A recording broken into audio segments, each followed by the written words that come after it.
9:32, I'll call the meeting to order. First item of business is adoption of the agenda. Moved by Mitchell, seconded by Finch, that the agenda be adopted as amended. Is there any discussion? All in favor? Opposed? That is carried. And are there any declarations of pecuniary interest or the general nature thereof? Not seeing any. Minutes, moved by Finch, seconded by Mitchell, that the minutes from the November 15th, 2023 council meeting be adopted as printed and circulated. Are there any issues with those minutes? All those in favor? Opposed? That is carried.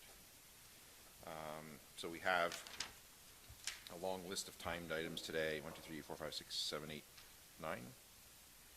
8 timed items, minor variances, zone changes, several delegations. So it'll be a long meeting. We'll get to the first item is planning in a minute. I did want to just start off the meeting. I don't usually make announcements or anything like that at the beginning of the meeting, but I did think it was appropriate, since today is the National Day of Remembrance and Action on Violence Against Women, commemorating the day in 1989 when women engineering students were shot and killed at École Polytechnique. I will be speaking later today at a vigil happening in Woodstock on behalf of the county. But I think as municipal councillors, I think we should be commemorating this. I think it's, there's an item on the agenda later on today to talk about whether this council wants to support action with respect to that. But personally, I was an engineering student in 1989 at Queen's, not very far from where these women went to school. I'm sure some of them would have turned out to be much better engineers than I was. I never once, while I was a student in engineering, feared for my safety or certainly my life, yet they were all killed simply for being women taking up space in what was perceived to be men's space, and no other good reason than that. So I just thought we should start off the meeting with a comment on that before we go any further. So then I will go on to planning, and moved by Mitchell, seconded by Finch, that the council meeting be adjourned at 9:34 a.m. for the purposes of holding a public meeting pursuant to the provisions of the Planning Act. Is there any discussion? All those in favor? Opposed? That is carried. And Spencer. 6A, minor variance application A11-23. I'll turn it over to you. Thank you, Mr. Mayor. Good morning to the committee, staff, and members of the public joining us here this morning. The first application before the committee, application for minor variance, affects lands owned by Wesley and Gladys Guy. Wesley Guy is in attendance today should the committee have any questions of him. The applicant today is seeking relief from section 7.2.1 of the Township zoning bylaw as it relates to minimum distance separation for 2 proposed new chicken barns. The plate attached to the report illustrates the general location that the applicant is proposing to erect the barns. These barns currently, the detail surrounding the number of nutrient units they contain, the number of chickens in particular, is included in the report. There is an existing, an older barn, 1974 barn on the subject property, as well as a single detached dwelling accessory to the farm. The property itself is approximately 60 acres in size, and the specifics of this relief are to go from the required just around 26 meters down to 20 meters. Just so the committee is aware, the applicant truly only needed relief to the order of around 23 meters. However, with discussion with the chief building official, he recommended to provide some flexibility within that number, and we as planning staff are still comfortable in going to 20 meters rather than the 23 that's needed. It is a supportive application today. We did not receive any comments from members of the public or neighboring property owners speaking in support of or against the application. I'm happy to answer any questions that the committee might have, but like I say, we are supportive of the application today. Questions from the committee for the planner? Is the applicant here? Do they wish to speak to their application? Do you wish to speak to your application? Okay. Are there any members of the public, either here or online, who wish to speak to the application? All right. Then I have, moved by Mitchell, seconded by Finch, that the Township of Zorra Committee of Adjustment approve application A11-23 submitted by Wesley and Gladys Guy for lands described as Part Lot 8, Concession 2, North Oxford in the Township of Zorra as it relates to 1. relief from section 7.2.1 minimum distance separation requirements for livestock barns and structures to reduce the required MDS2 setback for the interior side yard from 26 meters 85 feet to 20 meters 65.6 feet in order to facilitate the establishment of 2 broiler breeder barns on a property zoned general agricultural A2 zone, subject to the following condition. I, that a survey prepared by a qualified professional OLS be submitted to the satisfaction of the township prior to the issuance of building permits. Councillor Mitchell, as the mover, do you wish to speak to that? Yeah, this is a very unusually shaped piece of property, so to make it work, to have these 2 barns built, needs a bit of a reduction, a relatively minor reduction. Planning staff has supported the application. There's been no objections from any of the neighbors. There's no MDS issues involved here, so there's no reason that we shouldn't support this and grant this application. Councillor Finch is the seconder. Anyone else? All those in favor? Opposed? That is carried. So there will be, there's a waiting period, or actually, there's no waiting period for this one, is there? Through Mr. Mayor, technically there still is an appeal period. Yeah. However, it's very limited who can appeal the application. Yeah, okay. But anyway, if you just follow up with Spencer and or Mike, they'll make sure you're on the right side of that and getting your building permit and proceeding, okay? Thanks. And then Spencer, 6B, zone change application ZN5-23-10.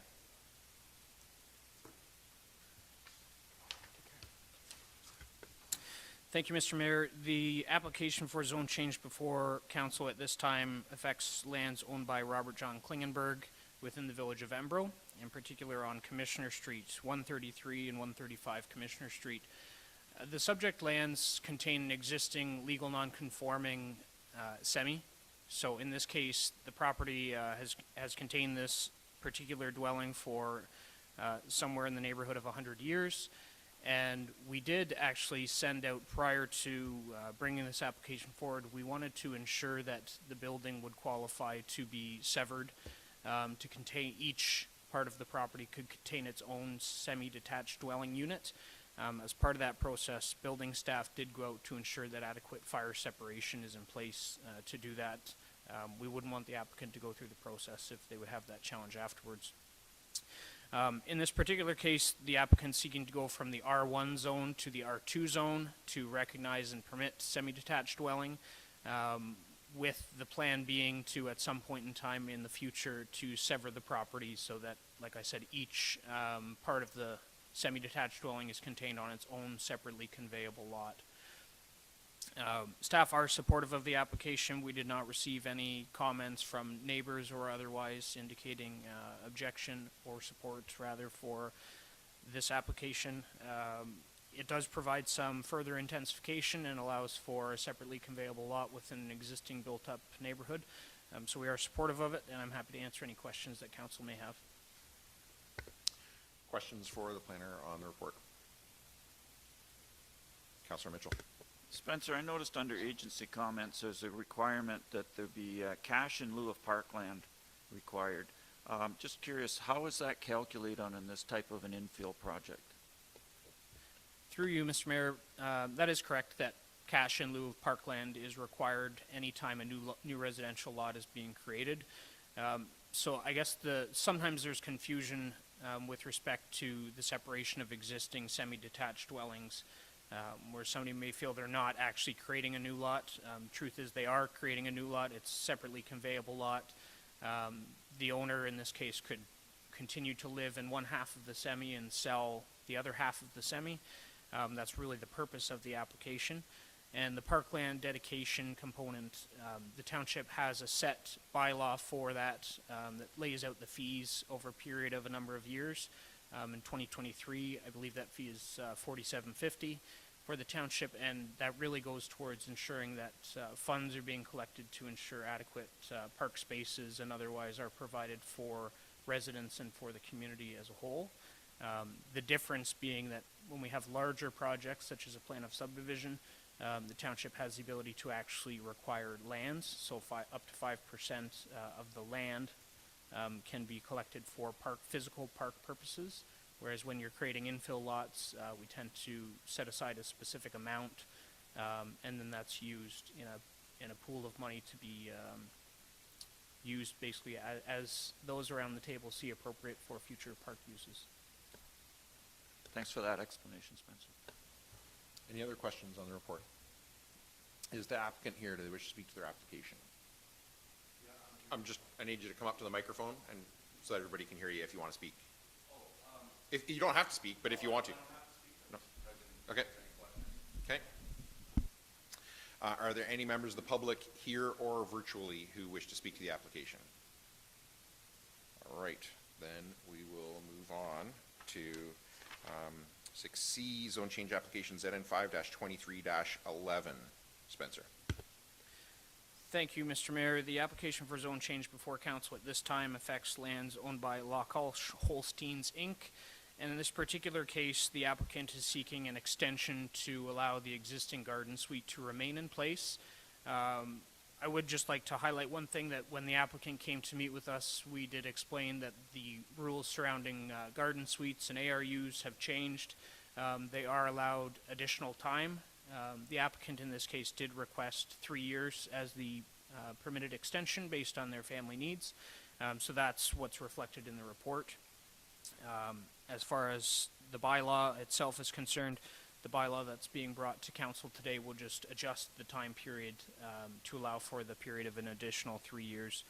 Staff have no concerns or objections to the application itself. It will allow the family to remain in their current living arrangements on the farm. And at such time when that comes to expire, should things change, the applicant will have the ability to reapply for continued extension or explore options as far as an additional residential unit. There were no comments received from neighboring property owners or agencies supportive of or having issues with the application. So we are supportive of it, and I'm happy to answer any questions that council may have. Questions from council on the report? Councilor Mitchell. Spencer, just if you can clarify what you talked about, the changing in rules that garden suites are now allowed for 20 years instead of 10. Does that mean that any new garden suites are allowed for 20 years without an application for renewal, but existing ones still at the 10-year mark will have to get renewals even though the rules have changed? Through you, Mr. Mayor, that's correct. So if somebody is applying for a new garden suite, the township has the ability to grant that for up to 20 years in accordance with the Planning Act. That was reflected in the official plan amendment that was done over a year ago as well. But for existing garden suites, they were approved based on policy and provisions at that particular time, and as such, they still have expiration dates assigned to them. And typically, they can ask for more than 3 years, up to 10 years for extensions. But the difference is that the existing garden suites did actually have that initial expiration. So we'll still be seeing some of those come through in the next few years until we get caught up with knowing whether or not there's still an appetite for garden suites, or if the vast majority of people will opt to build ARUs instead. Thanks again, Spencer. Any other questions for the planner on the report? Is the applicant here? Do they wish to speak to their application? Is there anybody here from the public in present or online that wishes to speak to the application? All right, then we move on to, that was C, right? 6D, zone change applications ZN5-23-12, Spencer. Thank you, Mr. Mayor. The application for zone change before council at this time affects lands owned by Kamarah Farms Limited. The subject property is on the 15th line, and recently an associated application for consent was approved by the county's Land Division Committee, and the effect of that was to reduce the area assigned to the existing Amish cemetery and to enlarge the farm parcel. So in that particular case, the applicant had gone through a lengthy process, and they continue to go through this process with the Bereavement Office of Ontario in order to ensure that the lands being removed from the cemetery and conveyed to the adjacent farm do not contain any bodies. They're finalizing that work now with the authority, and when that is done, they'll be able to finalize their condition as it relates to the consent. So too, they were required to rezone the property to identify that it should be used for a limited institutional purpose, and explicitly we would state that it's for the existing Amish cemetery only. The other item I would highlight is that within the institutional zone, there are minimum requirements regarding lot area, frontage, depth, etc. And the applicant, in this case, does not meet those provisions, so the bylaw will reflect the site-specific provisions for this existing small cemetery. It's approximately 1/4 of an acre in size. Staff are supportive of the application today, and I do understand that David Rowe, the agent for the owner, is available to answer any questions that council may have. Thanks, Spencer. Questions from council for Spencer on the report? Councilor Mitchell. 3 questions on this one, Spencer. And first one is, does the applicant retain ownership of the cemetery property after this point? Through you, Mr. Mayor, Kamarah Farms Limited will continue to own the property. We have no say or jurisdiction over whether or not that transfers ownership as a result of this.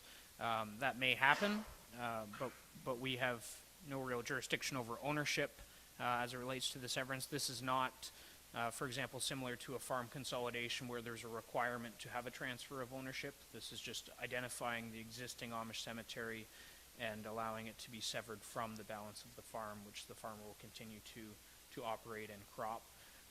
It actually has the net effect of increasing the amount of croppable acreage while ensuring that the entirety of the cemetery is captured and identified on its own separately conveyable property. Second question is, who's responsible for maintaining the cemetery now that the Amish community have moved out of the area? Through you, Mr. Mayor, so it is understood that the vast majority of the Amish population in this particular area have left the community. However, there is still a larger congregation elsewhere. City of Kitchener, for example, has a larger congregation, and they do ensure that there's proper maintenance and upkeep on properties that, like this, are used for burial purposes. The applicant may be better suited to speak to that. However, it's my understanding that they will ensure that there's continued property maintenance provided. And my third question, could the cemetery land be transferred to somebody else separately from the selling of the farmland? I know there'd be more processes to go before that could happen, but Through you, Mr. Mayor, the lot, once the conditions are satisfied for the consent, it becomes a separately conveyable lot, approximately 1/4 of an acre in size. It could be transferred in ownership to whomever. We would just identify through this site-specific rezoning that the only purpose it could ever be used for is the existing Amish cemetery as it exists today, in the exact configuration it exists today, post-severance. okay, thank you.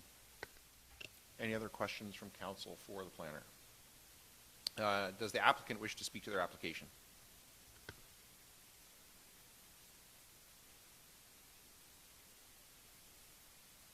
You can go ahead.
doesn't happen all the time, fortunately. So I think at this point, we pretty well got it straightened out. The cemetery reduced down to roughly a quarter of an acre.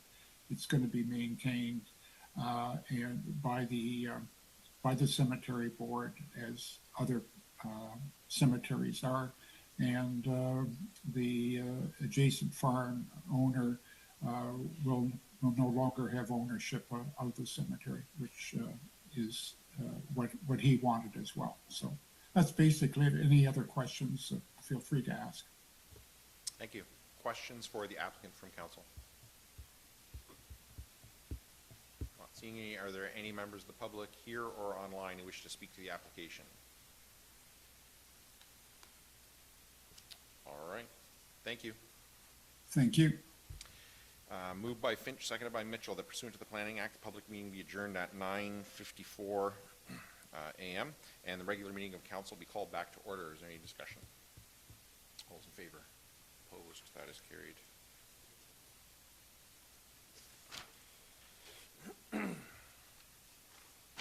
Moved by Mitchell, seconded by Finch, that the council of the Township of Zorra approve in principle zone change application file number ZN5-23-10 submitted by Robert John Klingenberg for lands described as part lot 12 and 13, registered plan number 39 in the village of Embro and municipally known as 133 to 135 Commissioner Street to rezone the subject lands from residential type 1 R1 to special residential type 2 R2 SP to recognize the existing semi-detached dwelling. Councillor Mitchell, as the mover, do you wish to speak to that? This doesn't really create new housing, but it is part of the whole philosophy of infill that we've supported, so there's, I think we should support this application. Councillor Finch is the seconder. Anyone else? Any other discussion? All those in favor? Opposed? That is carried. And moved by Finch, seconded by Mitchell, that the council of the Township of Zorra approve the proposed zoning bylaw amendment to amend the special general agricultural zone A2-24 for lands comprising part lot 22, concession 6, West Zorra, Township of Zorra, municipally known as 436329 43rd line, to permit a garden suite for an additional 3 years expiring on December 6th, 2026. Councillor Finch, as the mover, do you wish to speak to that? Councillor Mitchell as the seconder. Anyone else? All those in favor? Opposed? That is carried. And moved by Mitchell, seconded by Finch, that the council of the Township of Zorra approve in principle the zone change application submitted by the corporation of the Township of Zorra, whereby the lands described as Lot 27, concession number 9, East Nizuri, Township of Zorra, to rezone the subject property from the general agricultural zone A2 to special institutional zone I3. Councillor Mitchell, as the mover, do you wish to speak to that? As was alluded to by both the planner and the agent for the applicant, this is a very unusual situation where 60-some years ago a cemetery was established in the corner of an Amish farm for the use of the Amish community, and now that community has made the decision to move away, leaving the deceased in the ground, and so this is just a way of clarifying who's responsible for this property. My concern when I read this was that the farmer who had bought it would be on the hook for maintenance, or at some point the municipality may become responsible for maintenance, and it's good to know that that's alternate arrangements, not only for maintenance but eventually the ownership of this small piece of property have been taken care of, and the cemetery will be maintained in the way it should be for years to come. Councillor Finch is the seconder. Anyone else? All those in favor? Opposed? That is carried. So for all those applicants, I would just encourage you to follow up with Spencer and or Mike as appropriate before you proceed with anything, and he'll keep you on the right side of timelines for appeals and getting your building permits depending on your application. All right? Thanks. And we have, next timed item is at 10:15, so if staff are ready, we'll jump down to 8.2A, Recreation Department. And Michelle, is there anything you want to highlight in your report for council before I ask them for questions?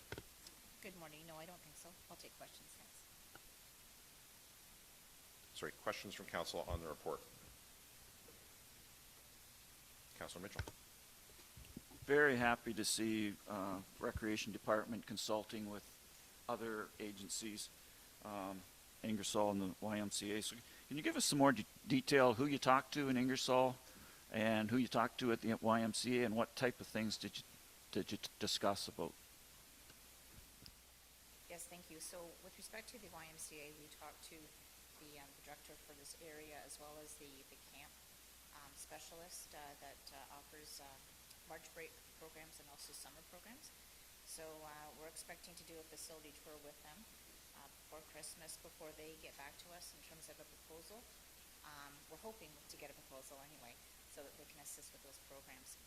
With respect to Ingersoll, we visited the Community Services Department that does the programming, so pool and camp staff there. And we also visited the Fusion Youth Center as well.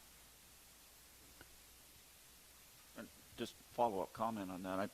That's awesome. And when you got nearby municipalities and agencies, there's got to be some gaps. There's got to be some duplication. If we can have those conversations of how we can provide the services better, and if there's some cost savings to boot, that's all the better. So just,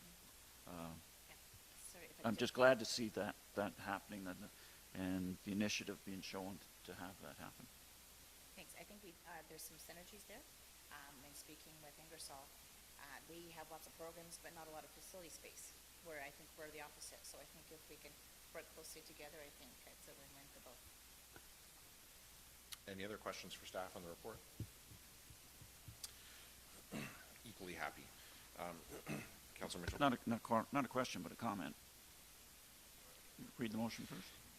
Moved by Mitchell, seconded by Finch, that report 2023-158 from the Recreation Programs and Services Coordinator to be received and filed for information purposes only. Councillor Mitchell, as the mover, Yeah, to speak to that. my comment is I was really happy to see the 50 hours of ice time rental increase in the month of November over last year, and just as an example of the impact that has on cost recovery as opposed to revenue, that depending what those hours were, the range is $2,500 to $9,200 in money coming back to us. If you took the average of $122 an hour, that's a little over $6,000 increase over last year.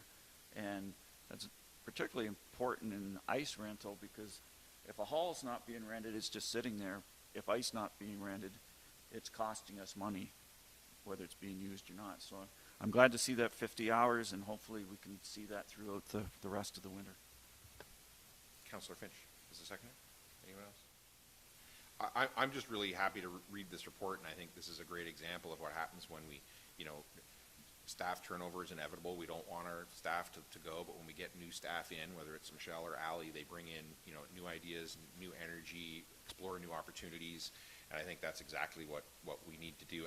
I mean, in general as a municipality, but in particular in recreation, I think our residents have told us they want new things, they want new ways, they want higher levels of customer service, and this report is just full of that kind of, exploring new opportunities to offer our residents new things. So I think it's a really good report on the first steps of doing those new things in new ways. So really happy to see that. Anyone else? All those in favor? Opposed? That is carried.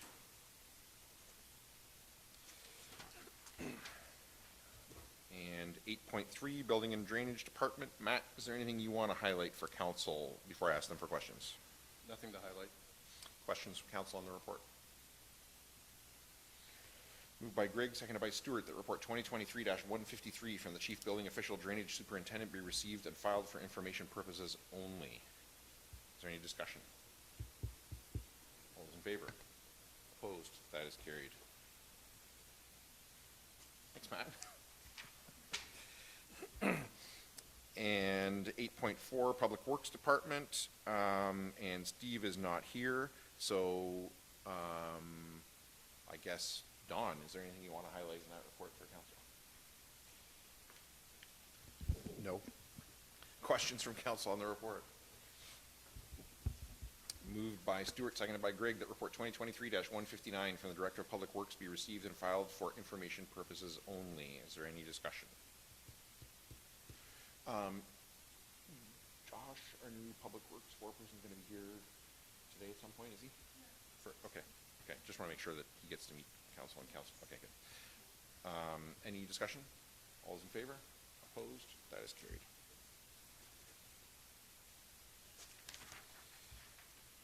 And 8 point, I'm not going to do that. So let's jump down to 8.6A, if council's good with me skipping 8.6A, Corporate Services Department, and, hold on, I can't remember who was 8.6A. Is that going to be, okay.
Sorry, Karen, is there anything you want to highlight for council before I ask the question? No.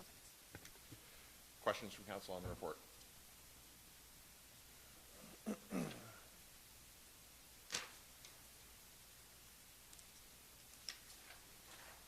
Moved by Stewart, seconded by Grigg, that report 2023-156 from the bylaw enforcement officer be received and filed for information purposes only. Is there any discussion? All those in favor?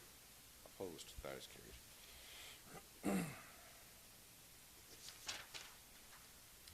And 8.6B, Corporate Services Department, report from the Legislative Coordinator Deputy Clerk regarding Local Government Week. Maggie, is there anything you want to highlight for council before I ask them for questions?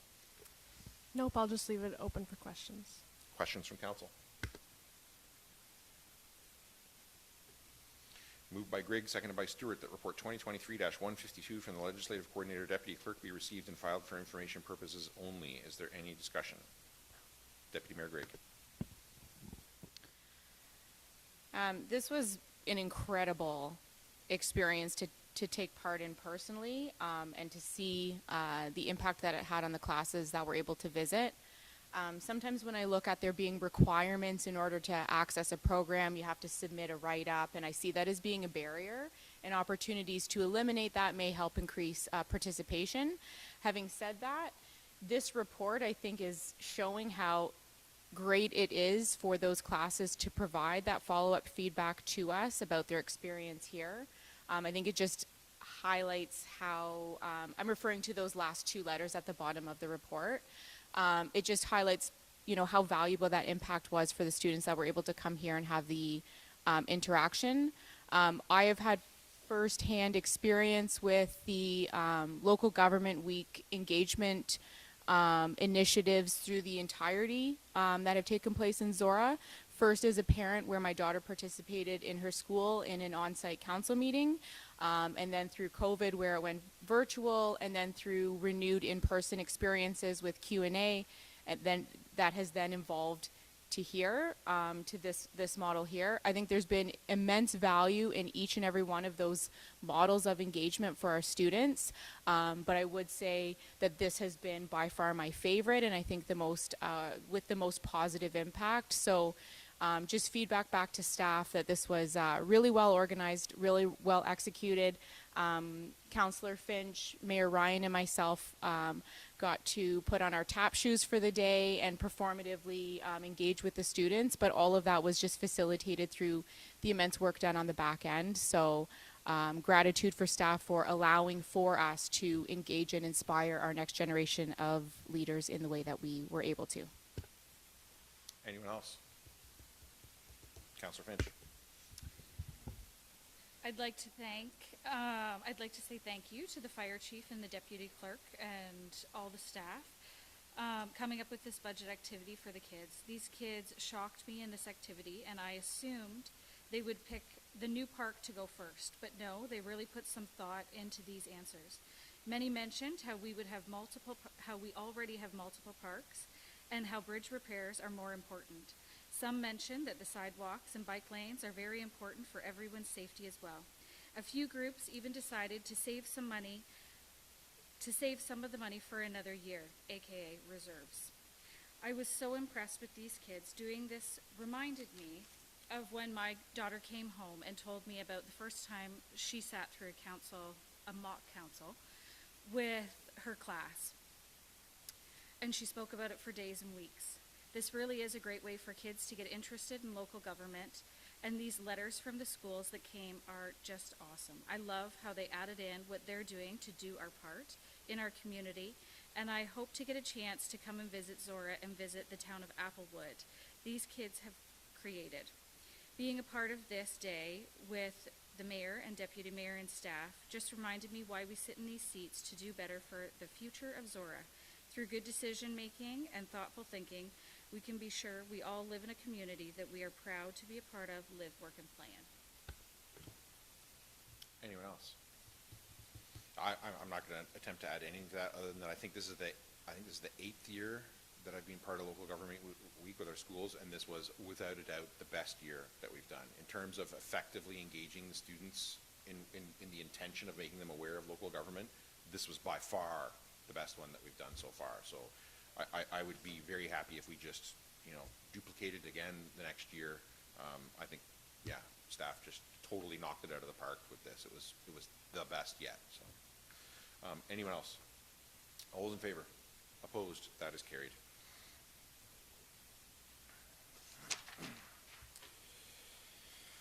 And correspondence requiring direction. So I have separate items for 9A, 9B, and 9C. So I'm going to read this one. I'm going to tell you I'm going to read it once because it's 2 pages. Well, actually, I guess it's technically 2 pages, but really one. Okay?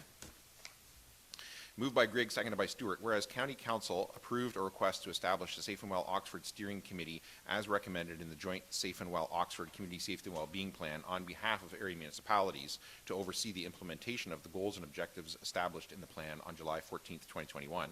And whereas the key priority risk themes identified within the Safe and Well Oxford Plan include mental health, affordable housing, substance misuse, equity, diversity, and inclusion. And whereas the purpose of Safe and Well Oxford Community Safety and Wellbeing Plan is to improve the safety and well-being of community members by defining and addressing priority risks through proactive, integrated, system-wide strategies, the responsibility of which falls within the jurisdiction of the County of Oxford, of the county within Oxford. And whereas the Safe and Well Oxford Steering Committee considered a resolution passed by County Council at their July 13th, 2023 meeting to refer a presentation received by County Council from Ingamo Homes in relation to gender-based violence locally for consideration throughout the implementation of the Safe and Well Oxford Community Safety and Wellbeing Plan.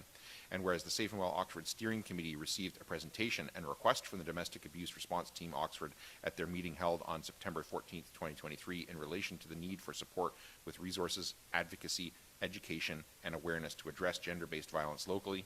And whereas gender-based violence has been highlighted and acknowledged as a significant concern within Oxford County, be it hereby resolved that the Council of the Township of Zorra approve an amendment to the Safe and Well Oxford Community Safety and Wellbeing Plan to recognize gender-based violence as an additional priority risk area in the Safe and Well Oxford Community Safety and Wellbeing Plan and endorse the goals and objectives as outlined in the Safe and Well Oxford Steering Committee's correspondence dated November 3rd, 2023. Councillor Grigg, as the mover, do you wish to speak to that? Yes, please. So approximately a year ago, there was a correspondence that was in the support resolution folder for us, something that we can put on our agenda and pass a resolution to support as well. In particular, there was one from Lanark County regarding violence against women. And it was in relation to the verdict of a coroner's jury, a list of recommendations from that, and it was in relation to 3 women being murdered by the same man. And part of what it was asking for was a declaration of intimate partner violence as an epidemic. I have watched as a variety of municipalities across the province have proceeded with taking this step in terms of addressing this huge issue. The other piece that one of the other recommendations that was made that was relevant to municipal councils was having intimate partner violence added to community safety and well-being plans. And here in Zorra, we have a bit of a track record of not necessarily making declarations, proclamations, or just general statements, because we want to make sure that the things we're identifying as priorities have some action behind them, not just words. But the words are definitely a great start. So it has taken some time to go through the appropriate process, and it's really great to see that. While this was something that sparked my interest a year ago, it's really the work of an entire county, all of the relevant voices at the table that are dedicated to having a implementable and productive, high-achieving community safety and well-being plan, that we are adding this scope of work, this lens of importance to that plan that we are just beginning to implement in our communities. So happy to see this come through the county, happy to support it, and I think, you know, referencing back to the opening remarks that Mayor Ryan made this morning, it's I think the least we can do on a day like today to start taking steps in the right direction. Councillor Stewart is the seconder. Anyone else? Councillor Mitchell. When I read this, I was a little bit concerned about the use of the word epidemic. I think when you apply epidemic to something other than a medical situation, it gets to be a little bit of a symbolic gesture. And I also think since COVID, the words epidemic, pandemic have taken on a new meaning for a lot of people. That I'm not sure how much those words, how much traction they have in this type of an issue. But having said that, domestic abuse, and when I talk about domestic abuse, it's not only physical, it's mental, financial, and emotional. And I have seen the impact that has on people, and that it needs to be dealt with. And with a lot of other social issues, it's gotten worse since the lockdowns and the COVID situation. I think partially because of the changes in lifestyle that people had to do over the last 3 or 4 years. All the points in the letter that Marcus signed on behalf of the committee are extremely valid, and the paragraph that jumped out to me was this, impacts on health and risky behaviors. And it not only has impact on the women who are being abused, but their kids, their parents, their other immediate families. So I believe there needs to be more funding, more staffing, more facilities, and that needs to come from the provincial level. Municipalities, in a lot of cases, have jumped into the gap because we've seen the need, but the property tax revenue stream was never designed to deal with social issues. And so we are perhaps using funds that were meant for other reasons to address social issues that should be dealt with at a higher level. As far as the funding, certainly the application of those funds at the lower level is totally appropriate. So even though I have a little bit of misgivings about the epidemic part of it, I'm fully in favor of this motion. Anyone else? Yeah, I agree with the comments. I think with respect to who should be paying the bill, couldn't agree more. The province needs to be doing more in this area, specifically with respect to housing. I do think there's a role for area municipalities in this, in that whether people agree that what the social impacts of this are, there is a direct cost to us as a municipality through emergency response, right? We pay a bill for a fire truck to go frequently to calls like this. We pay a bill to OPP for policing response to calls to deal with this. And this isn't Oxford Council, but we all pay an Oxford property tax bill, and we pay the bill for an ambulance to go. not to mention the fact that somebody's life is being adversely affected. I'll just, to me, where this really hit home for me was, I had some reservations about adding this as a separate risk priority area, in that not because it is not a risk that our residents experience, but to some extent there's a worry that when you make everything a risk priority, then nothing is a risk priority, and that was my concern. If you're not familiar with Ingamo Homes, it's a housing project in Woodstock that serves all of Oxford County for stereotypically women escaping, intimate partner violence, domestic abuse, gender-based violence. And when I was touring it earlier this year, I asked the executive director, I was talking to her about, what's the capacity, what are the issues, and I said, how long is your waiting list? And she said 6 months. So that means there's people who, for 6 months, after they've identified they want to escape that situation, so how long have they been dealing with it until they make that decision? For 6 months wait to escape with their children to this home. And they don't show up in our lack of housing, which is not a Zorra responsibility, but is an Oxford responsibility for housing. So we first of all, I think this is the right thing to do because this is a risk priority that our residents experience. But also, there is absolutely a bill to be paid for this that we pay for on a municipal property tax bill. Whether we connect the dots or not, we pay that bill. And for the reasons that I said at the beginning of the meeting, I'm very supportive of this. And we'll be speaking later today on it in Woodstock. Anyone else before I call the question? Deputy Mayor Grady.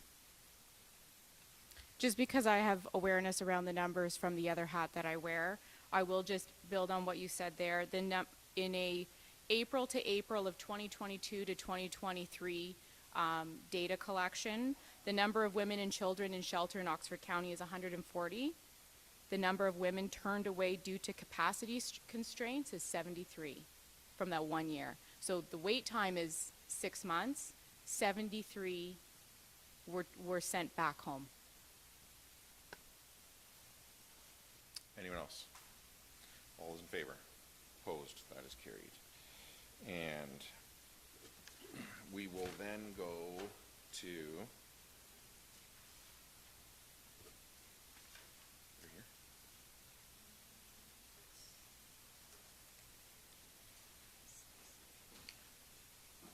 Yeah.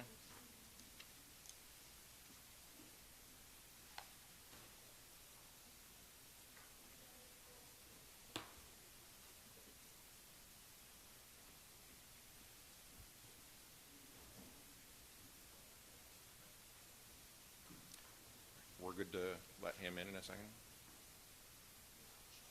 Yeah, that's what I mean, yeah. Right, you want to let him in? Oh. Mr. Farmer?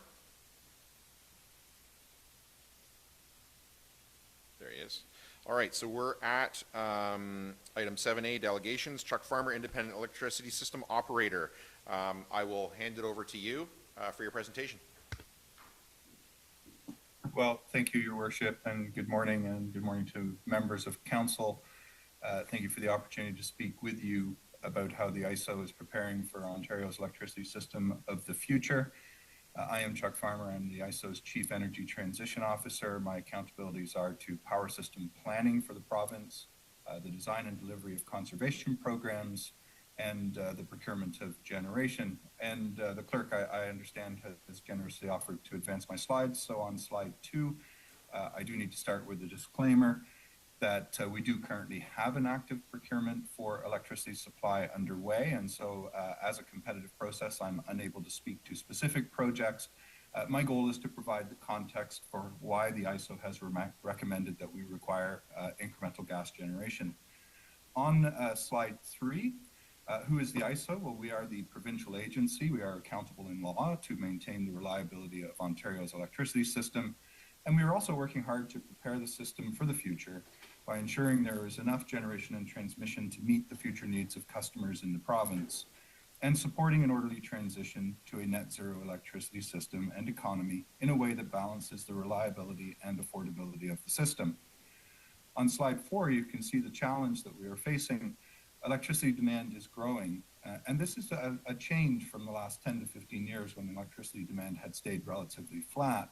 But over the next 20 years, we do expect the needs for electricity in Ontario to increase by about 40% or 2% a year because of economic development in energy-intensive sectors, significant growth in population and housing, and the electrification of transportation, manufacturing, and agriculture. And our forecasts do show that this could be as much as 40% or even greater if electrification of home heating and buildings starts to take hold. And there is an urgent need to get this electricity infrastructure built to ensure we can meet the needs of the growing province. Recent industrial announcements like the Stellantis plant, Volkswagen, and Umicore are examples of how quickly this change can happen. These three facilities alone use the same amount of electricity as the entire city of London. On slide 5, why have we suggested that natural gas is an effective way to bridge the gap? Well, it plays a very critical role in our system, providing flexibility and certainty to quickly respond to changes in demand and system conditions, and is very key to managing the system during extended heat waves and other emergencies. And there is no like-for-like technology available. We need a portfolio of solutions, some of which are currently unproven technologies, and that will not be available in time at the scale required to meet these near-term needs. It is very important to recognize that large infrastructure, including transmission to support it, can take 10 or more years to build, and a significant amount of new infrastructure does need to get sited. On slide 6, emissions reductions don't happen without a reliable, affordable grid. And Ontario's electricity system has a good starting place. It is one of the cleanest in North America, accounting for less than 3% of the province's total emissions, and is a key enabler of the decarbonization of the economy. But it does need to increase in size to support the development of electric vehicles, people switching to heat pumps for their homes, and the electrification of industrial processes. And the emissions reductions that we will achieve from those broader efforts will be greater than the incremental emissions from new natural gas generation needed to support it. So while we will rely on natural gas generation to the end of the decade, we are actually executing a plan to reduce emissions by increasing conservation and building new non-emitting generation, including renewables and nuclear. On slide 7, we are working to get to net zero by 2050, while simultaneously increasing the size of our electricity system. A diversity of supply will be needed, and we are pursuing all options, including the largest energy storage procurement in Canada that is currently underway. We have expanded our conservation programs to $1 billion over 4 years. We recently signed an electricity trade agreement with Quebec, and we have plans to expand our nuclear fleet to include small modular reactors, the potential refurbishment at Pickering, and new nuclear at Bruce. We are working to understand hydrogen and are supporting hydrogen projects in our innovation fund. And we are starting next year a future procurement for new renewable supply that we would expect to be online by the end of the decade. These things will take time to deploy, but the need for incremental generation is now. So in conclusion, on slide 8, we are going through an incredible transformation. It is very far-reaching, and we know it impacts communities all across the province. And we need the support of all communities like yours to invest in our electricity system as we prepare for the economy of tomorrow. I thank you for the time, and I'm more than happy to answer any questions you may have. Thank you. Questions for the delegation from council? Councillor Mitchell. Yes, thank you, Chuck, for the presentation and the background and the delegations that we're going to hear in a few minutes.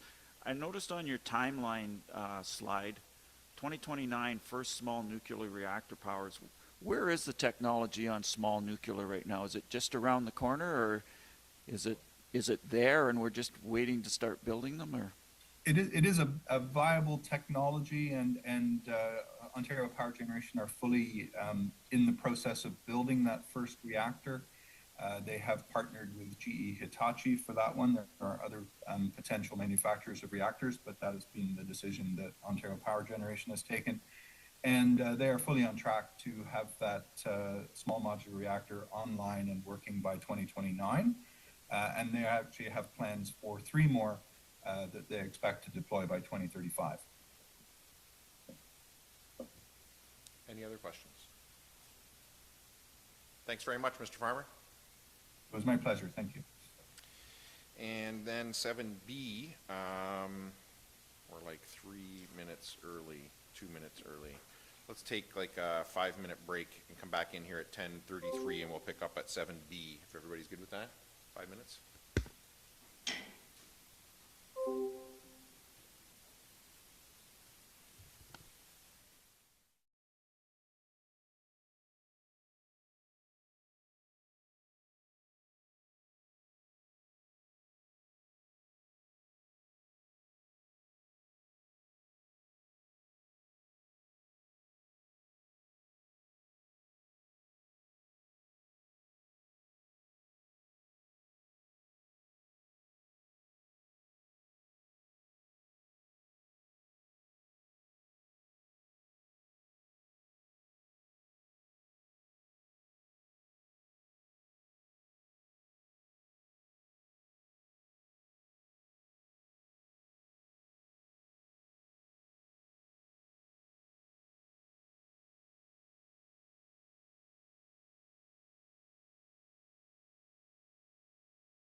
10:35, I'll call the meeting back to order, and we are at item 7B, IESO LT1 Procurement Program Applications, and I believe it is Matt Lensink is going to speak to this one.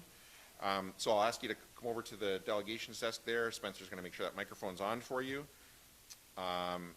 And I'll just suggest that you can assume that council has read your presentation material. So hit the highlights, and I'll ask them for questions. Excellent. Well, thank you. Thank you, Your Worship, and members of council. I don't typically get an intro by the VP of the IESO as a warm-up to the crowd, so that's extremely helpful, and if you've read my presentation material, that's also appreciated. I'll just pull it up here so I can reference the highlights. So we are working with Tom Jackson at Bolton Manor Farms to develop a 1 megawatt project into the program that Mr. Farmer described, and the strategy is to leverage the existing biogas assets at the site and build kind of beside them, and in hours of peak demand in the province, use the biogas that's there to meet the needs of the program. And so essentially this 1 megawatt unit would sit beside the existing biogas plant. It would burn the biogas that's already being created, and he would provide that resilient power into the market when the market needs it. And so it would just be kind of a natural outflow. So we're kind of going through all the final stages to submit ahead of next Tuesday's deadline. We had our community engagement meeting. We've done the legwork in terms of scoping out the dollar values associated with the project, which influences our bid price. And the last piece that we want to pull together is hopefully the support of council, which enhances our bid. And as they said, they're looking for lots of bids to the program, so this would support our bid and then would put us a further step ahead. If we are successful getting the contract, then we'd be one step further in terms of the development. We believe that if the contracts come out in 2024, in the end of the second quarter, we believe we can be up and running in 2 years. So we're targeting spring of 26 to be up and running, and there are benefits to the projects because they need the power now. There is a benefit to be up and running sooner. So yeah, we're excited about the project. We're excited about kind of leveraging the existing renewable fuel that's being created at the facility and dispatching into this program. So yeah, our request would be a municipal council support resolution that we could attach to our bid ahead of the submission on the 12th. So. Thank you. Questions from council for the delegation? Not seeing any? Okay. Oh, Councilor Mitchell.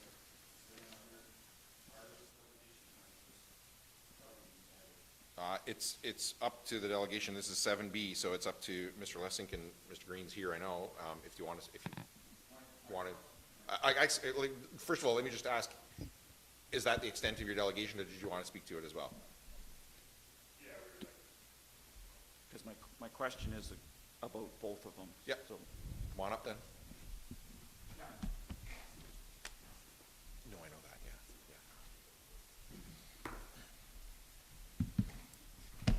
Yeah, just to simply add that this is a Can I project. just get you to sit down so we can hear you in the microphone? And state your names, please.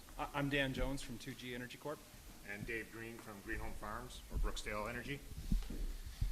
Yeah, so our project's a 5 megawatt project focused on utilizing renewable natural gas and biogas. So the IESO spoke a lot about natural gas and decarbonization, but in this particular program, we're going to be one of the rarities that bring in a carbon neutral solution by using the biogas within our program, or our offer. Yeah, so as Matt said as well, they're kind of a similar situation there where we're leveraging the biogas that's produced on my current anaerobic digester, and then increasing the storage on that and then running during peak times there. So as the guy stated, a lot of their issues are peak demand loads, right? And they need power when the demand's the highest, and they need less of it in the middle of the night. So through this program, will just be called to produce power when they need it the most, so. That's right. That's it. That's all I wanted to add. Essentially the same, yeah. Same but different. Same project, different location. Counselor Stewart? Just a question I could have asked the previous consultant as well, but how is this gas stored until it's being used to produce? And what other uses are there potentially rather than power generation for that gas? Yeah, so in our particular case, we plan to use a compressed natural gas equivalent, so compressed RNG.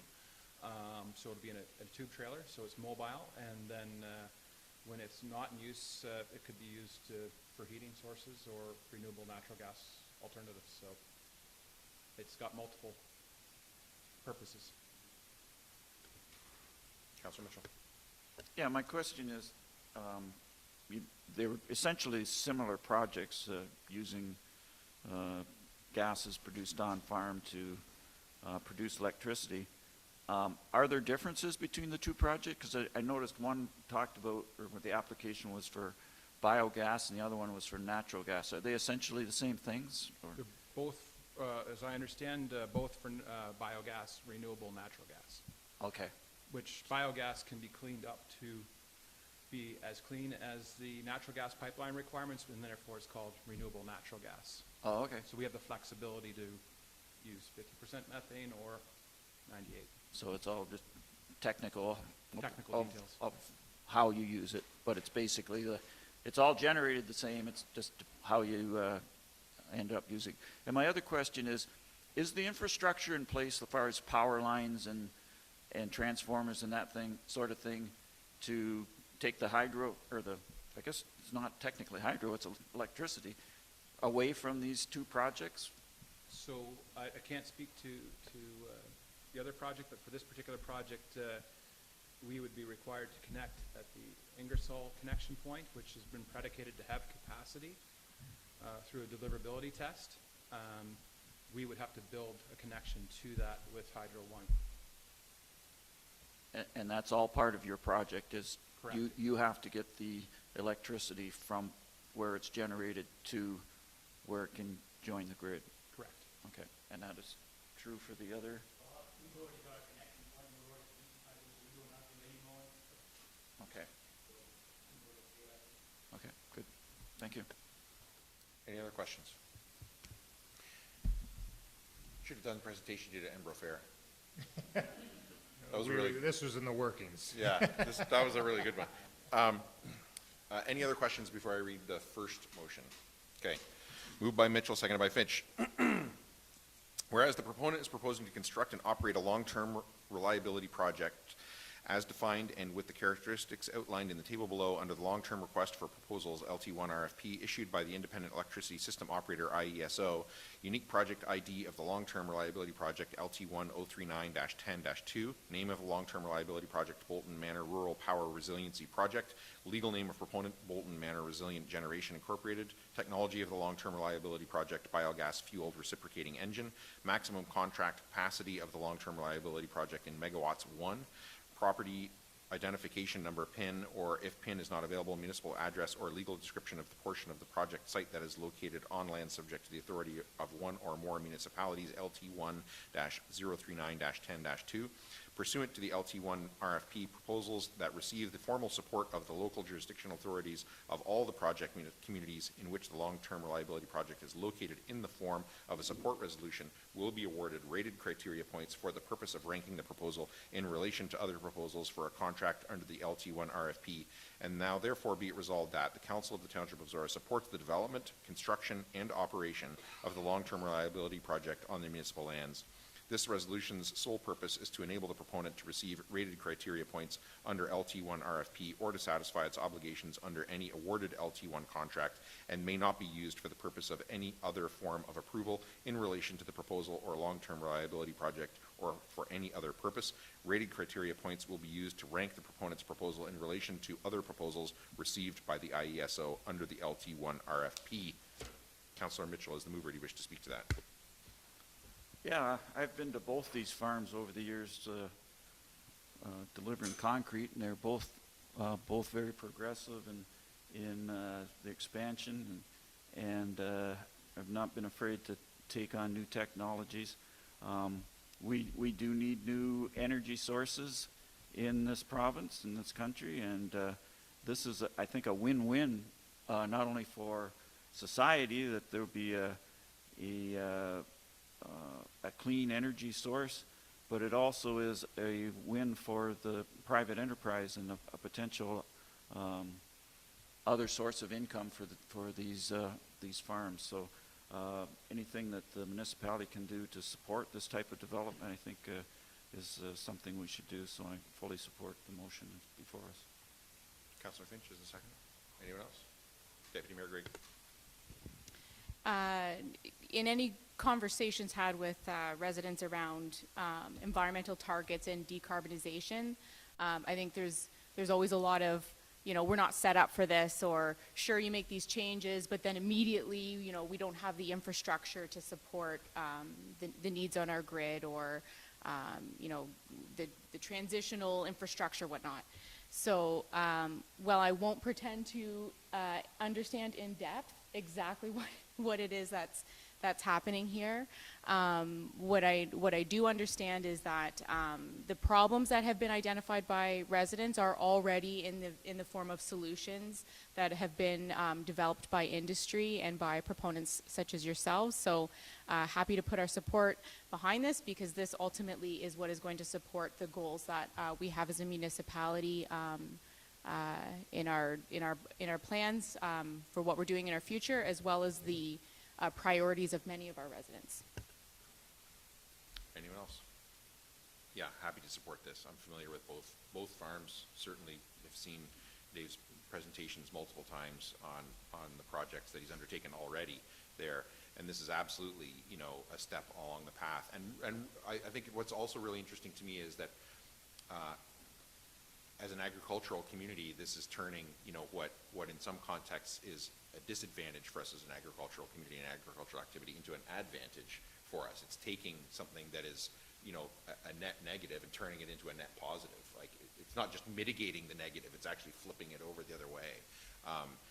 And also, in Ontario right now, like, at some levels, there is literally a panic about electricity availability in the coming years. So this is, again, that on-demand, quick supply that we're going to need. Probably not locally as much as some other places, but so for all those reasons, and I'll make the same comments for the second one, I'm very supportive of this application. Anyone else before I call the question? All those in favor? Opposed? That is carried. Just going to take a breath.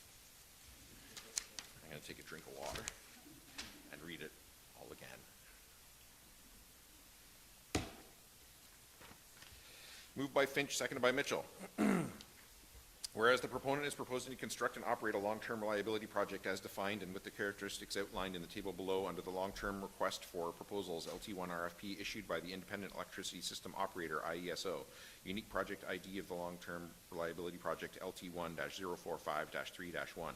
Name of the long-term reliability project, Brookesdale Energy. The legal name of proponent, Brookesdale Energy Incorporated. Technology of the long-term reliability project, natural gas-fired reciprocating engine power generator.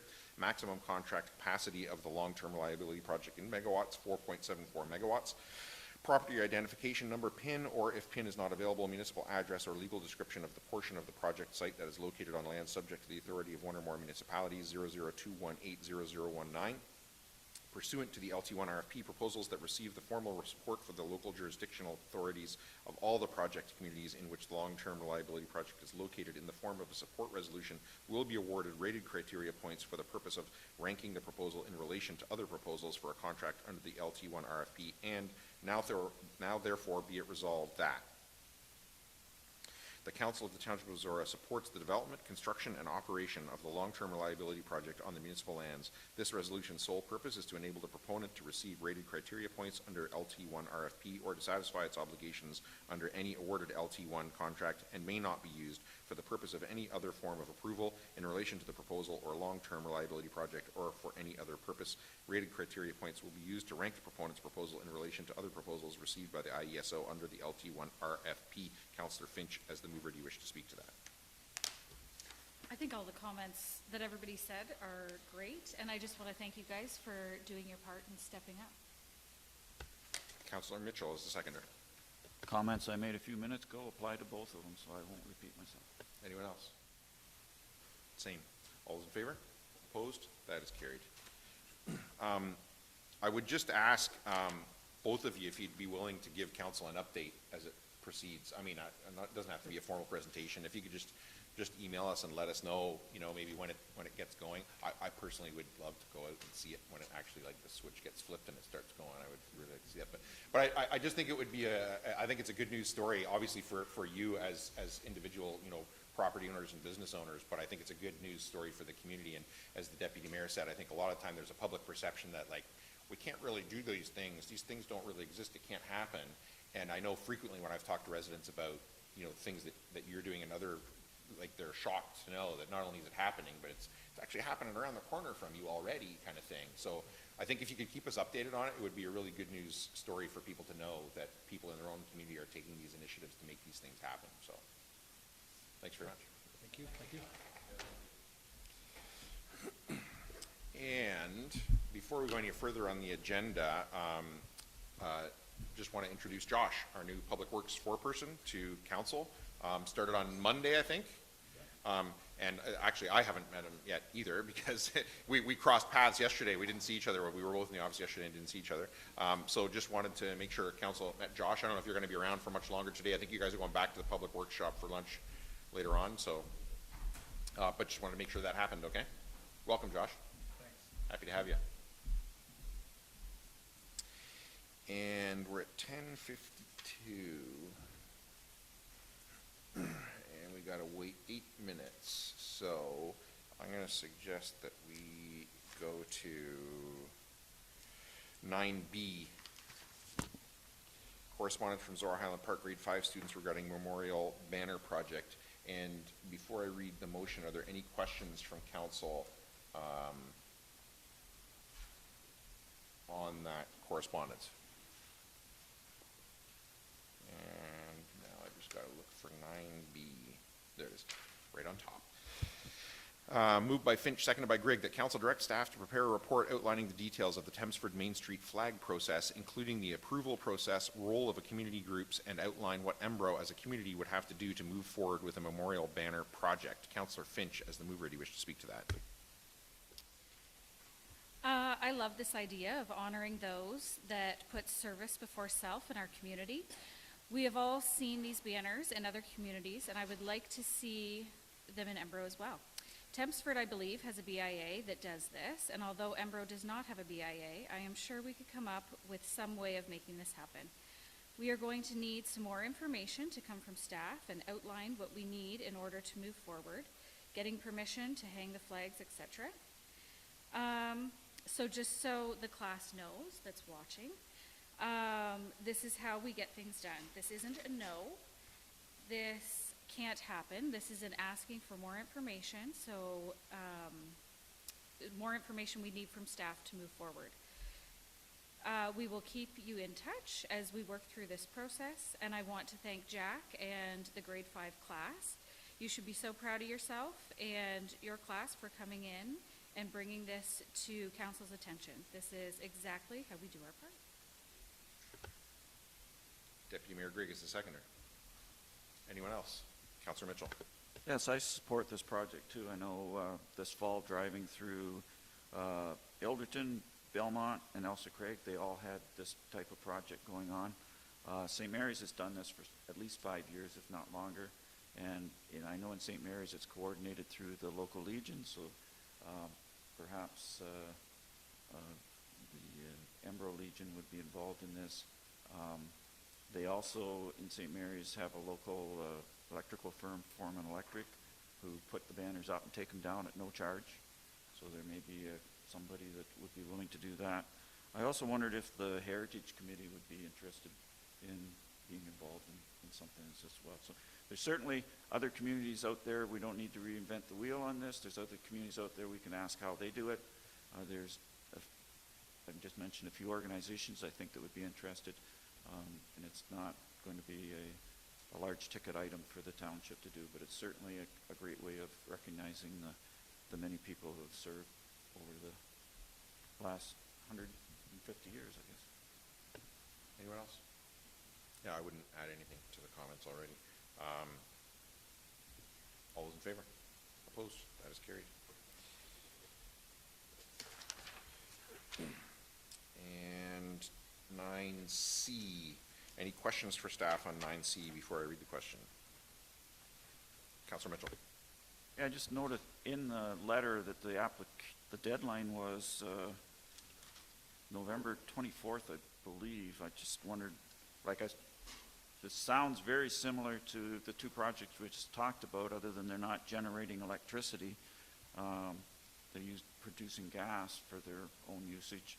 I presume it's for their own usage. So I just wondered if the deadline's passed, if there's any value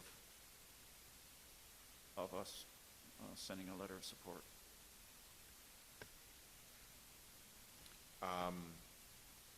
I'll start, and I'll let, if I leave anything out or if you have further questions, I'll let Karen take over. But I was approached by Rolf asking for the support. He told me when the deadline was, that at that point the deadline was already before the next council meeting that we had. So I told him, that was the case, but he was free to submit the request for support, and he did. And so it's on the next agenda, and I think it'll be up to him whether it's how useful it is to him or not. I don't want to speak to that part of it, but I don't know if you wanted to add anything, Karen, or if...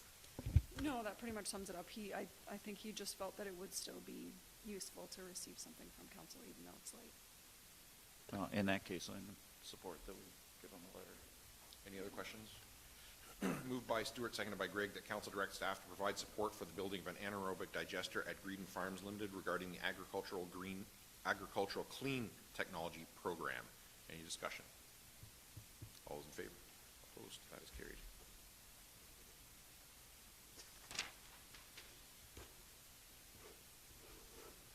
We got a couple of minutes until 11 o'clock, maybe 11.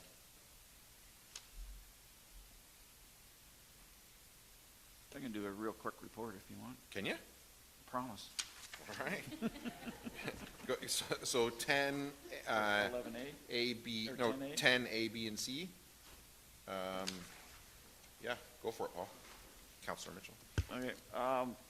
Last week's meeting at the Upper Thames Board was a relatively short one. Big thing we talked about was updating our fee schedule. Planning fees were frozen for 2023, and it's anticipated the province will freeze them again for 2024. There's no increase to fees for the various education programs that are run. Campground fees are going up for the most part 6 to 12%.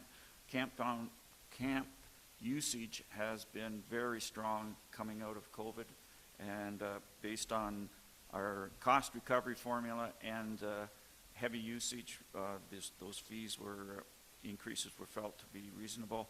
And hunting fees are going up a little bit, but the big thing in hunting is that the Upper Thames is looking at opening up more of their land for hunting, and they think that will generate a bit more revenue, but mostly it will cut down on illegal hunting and trespassing that they're having an issue with.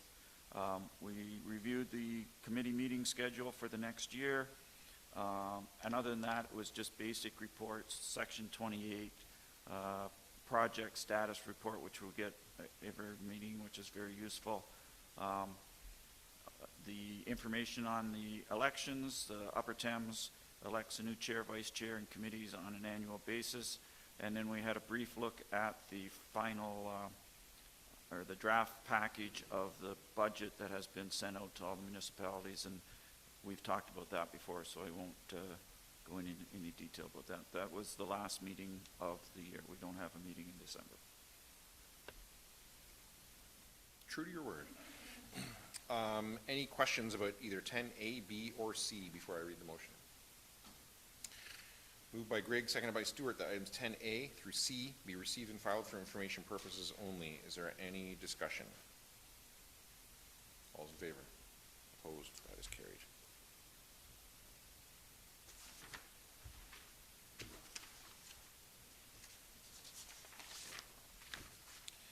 11 o'clock on the dot. April Nix, Oxford County Planning Department on environmental policies. Welcome, April.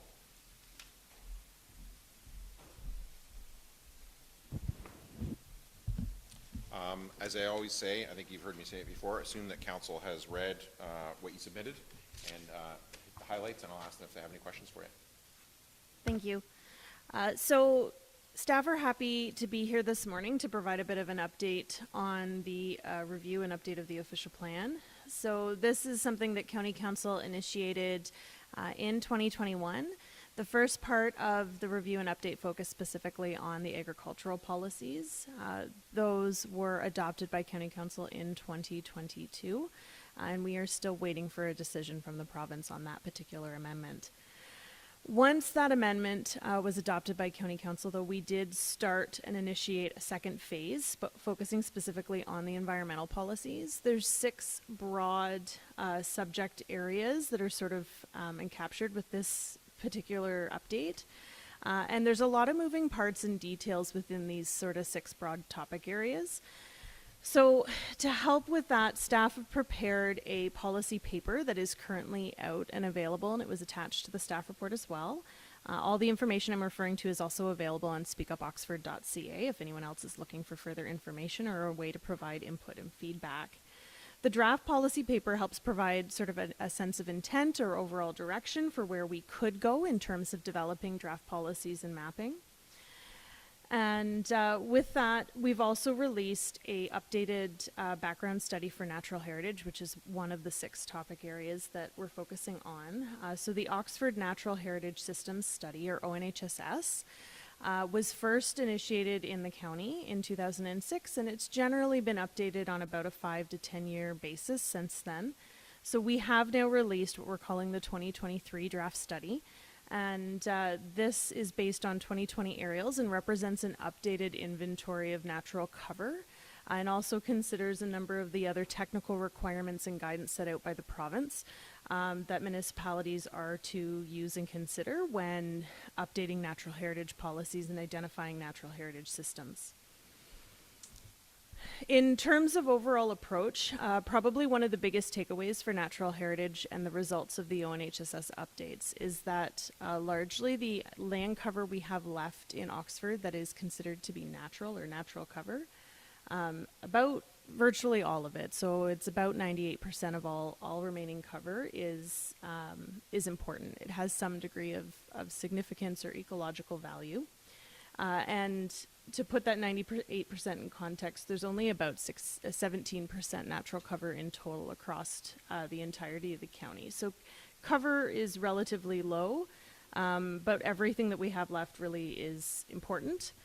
And that really undermines the directions that staff are contemplating at this time for updating the natural heritage policies. So we are looking at potentially taking approaches to provide greater direction on the protection of natural features beyond those that would be, say, considered provincially significant. So this could include things like having policies that provide greater direction or protection for woodlands and wetlands beyond the minimums that are in the provincial policy statement. We're also looking at providing potentially greater direction and emphasis on maintaining linkages and connectivity of the system across the county. Providing greater support and emphasis for environmental stewardship, education, and outreach-related opportunities, and to try to help better make some of the connections between development activities and stewardship activities, and how both of those tools help provide protection and long-term sustainability for natural features. We're also looking at updating some of the other related development mechanisms, including the requirements for environmental impact studies. And this is an area where we have seen some considerable change over the last year, in part due to some of the other legislative changes initiated by the province. So one example of this is we are now doing all review of environmental impact studies that are prepared and submitted as part of development applications using a peer review model. Previously, we did rely on the conservation authorities to provide this service in a number of areas, and we are no longer permitted to use them for that purpose due to the legislative changes. So some of these updates for environmental impact studies could help provide greater clarity to our own processes, ensuring consistency, clarity on some of the other requirements, scoping mechanisms, and making sure that requirements are identified early in the development process. We're also looking at providing further direction around water resources and water protection.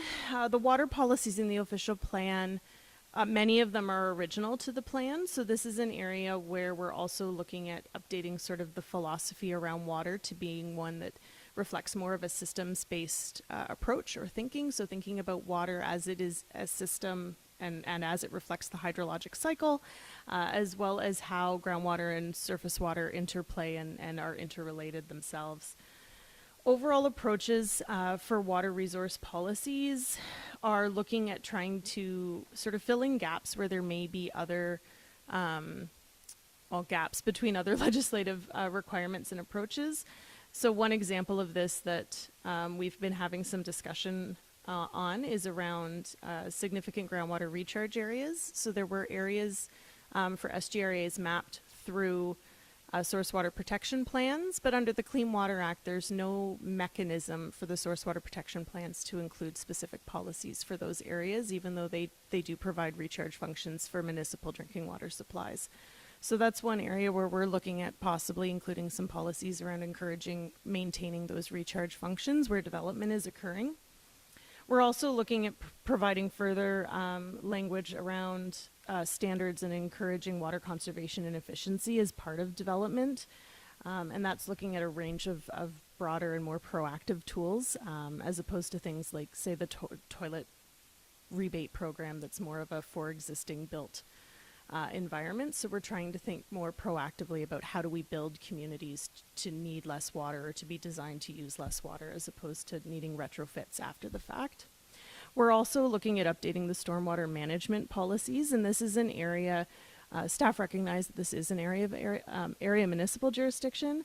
So we've already been having some local conversations, including with staff here at Zorra, around things that we should be considering and ways we could set up updated stormwater management policies.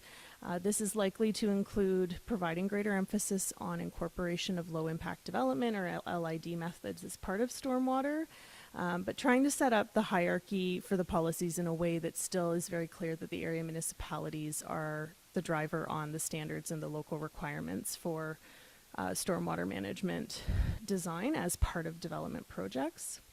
Similarly, we're also providing updates for open space, which includes parks and trails. With respect to the park policies, many of these are intended to be more high level, but they are also intended to help try to better support some of the other changes that we've seen to the Planning Act over the last year or so. So one example of this is with some of the changes resulting from Bill 23.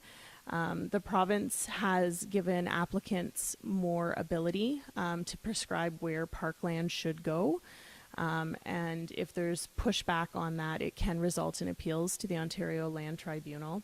So some of the thinking is by using the official plan to help create stronger sort of encouraging supportive policies to use secondary planning processes as well as municipal master planning exercises to help better inform where we should be planning for parks and to make sure that we're thinking ahead, as well as the types and facility needs of parks, so that when individual development applications come up, we're able to make it very clear from the outset what the expectations are where parkland is required. So if a applicant were to come forward and wanted to provide, say, it's valley sloped land that's partially floodplain and the municipality is needing table land for a soccer field, having some of that other study done earlier in the process or having secondary plans that have contemplated the location of those parks may help push back or even defend, if we had to, any disputes resulting from those other appeal abilities that have been introduced into the Planning Act. It also enables the municipalities to better and more proactively communicate the expectations around parkland earlier in the planning process. So similarly with trails, right now the official plan is largely silent on trails. So we're looking at better reflecting some of the other planning work that's been done both at the county level as well as with the area municipalities. We also want to recognize that trails are maintained and developed by a number of other third-party partners as well. And really the intent of these policies is to ensure that there's clarity on the ability to require trails as part of development applications, but that the standards associated with those would be whichever area municipality has jurisdiction, or if it was a county trail, that the county standards would apply. We're not proposing to map a trail network at this point through the official plan, nor are we trying to establish a unified trail standard. The intent would be that the owner or operator of those trails would be responsible for the standards of those. We're also looking at updates to the soil policies. The bulk of these changes are really focused on addressing some other legislative changes that have happened provincially, including addressing the new regulations regarding excess soil management. And really the focus on this is about incorporating sort of acknowledgement of those regulatory requirements and wanting to ensure that development projects are in compliance with any other provincial applicable law regarding excess soil. We're also going to be providing updates to natural hazard policies. There are 4 broad types of natural hazards. The one that is entirely new is the concept of hazardous forest types.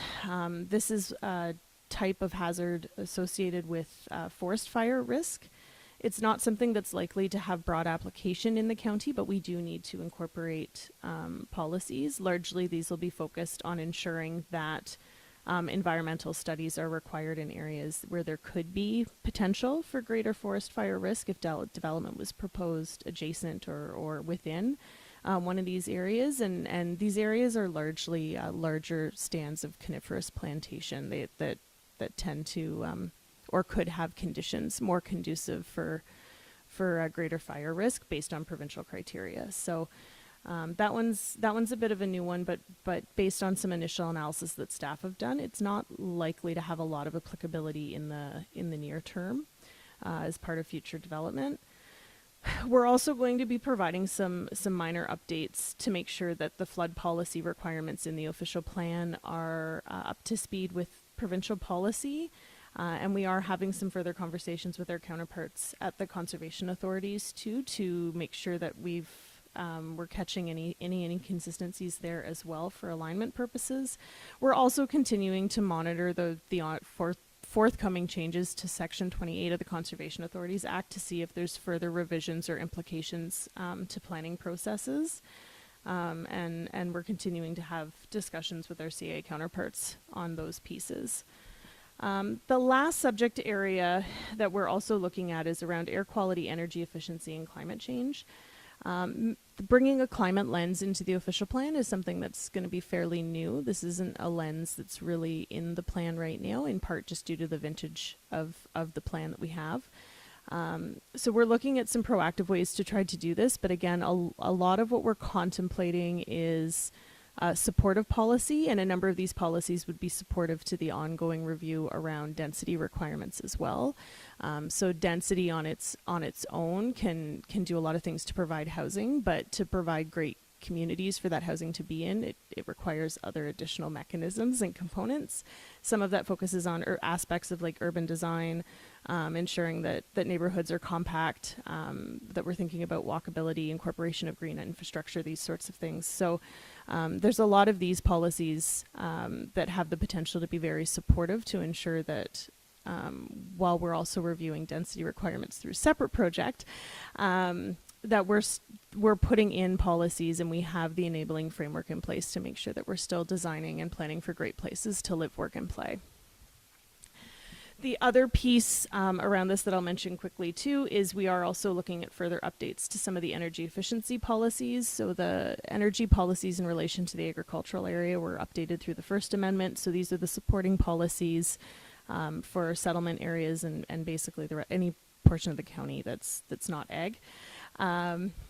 And as part of this, we are also taking a look at battery storage facilities to see if there's further details or information we need to be incorporating into the official plan as they are a bit of an emerging technology. So right now, staff have been providing updates to all the area municipal councils. We've been meeting with area municipal staff and having some very productive discussions. We met with our Agricultural and Planning Advisory Committee yesterday. We're having ongoing discussions with the CAs all around directions. We're trying to use this as an opportunity to get out in front of major concerns or identify areas that perhaps we're not proposing to do enough. To help really inform draft policies. We are hoping to be out with draft policies and mapping in the first part of next year. The more specific timing around that depends somewhat on when we may see an updated provincial policy statement or PPS from the province. We are hoping that we will have that in hand first before we come out with draft policy to make sure any of the other policy changes we're proposing are in line. Although at this point we are working based off of the draft materials that were released by the province earlier this year. So that sort of concludes the overview, and I'm happy to answer any questions. Thank you. Questions from council?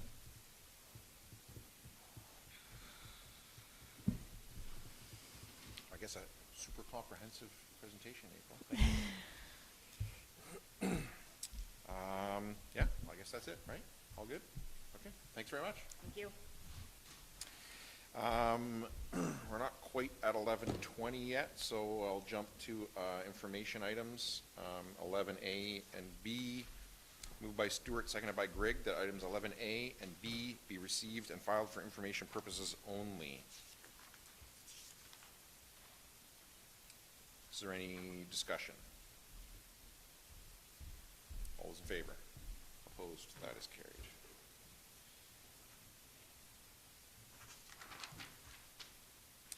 And maybe we can just do items of community interest in the calendar. Councillor Finch, you want to take that over?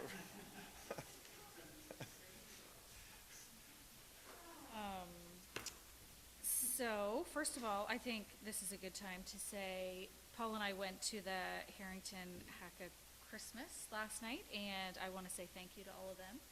It was a delicious meal, and Paul stayed later than I did and enjoyed some entertainment. Next, we have December 10th, Legion Breakfast.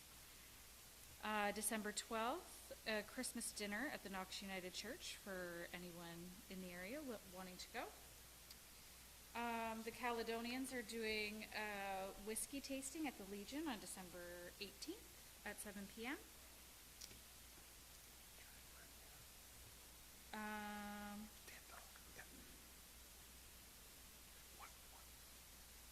And the Zorra School Council is having an elf garden for any families that want to go up to Zorra and make an elf garden. I think that's all I have. Anyone else? Councillor Mitchell. Two things from Brown's Corners, their monthly Wisdom Wednesday speaker. One is tonight, December the 6th.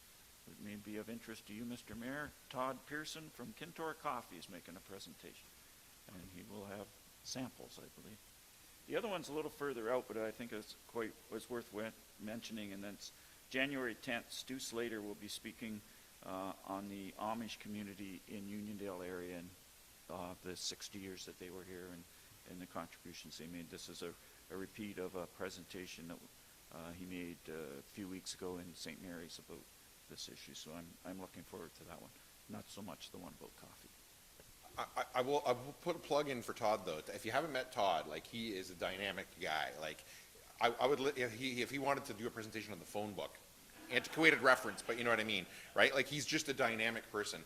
And one tidbit that I find absolutely fascinating, I bought one of the first bags of coffee that he ever sold in the basement at Chalmers Church, right? And at that time, he worked for the airport in London, right?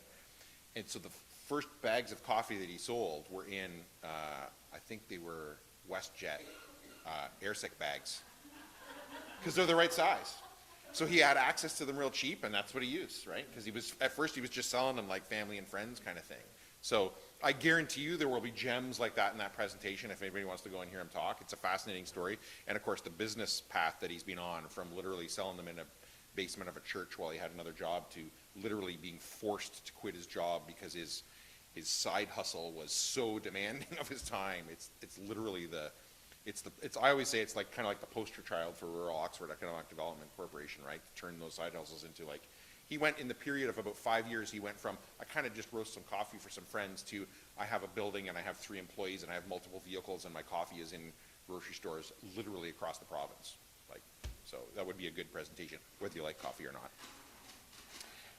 Anyone else? Deputy Mayor Greg.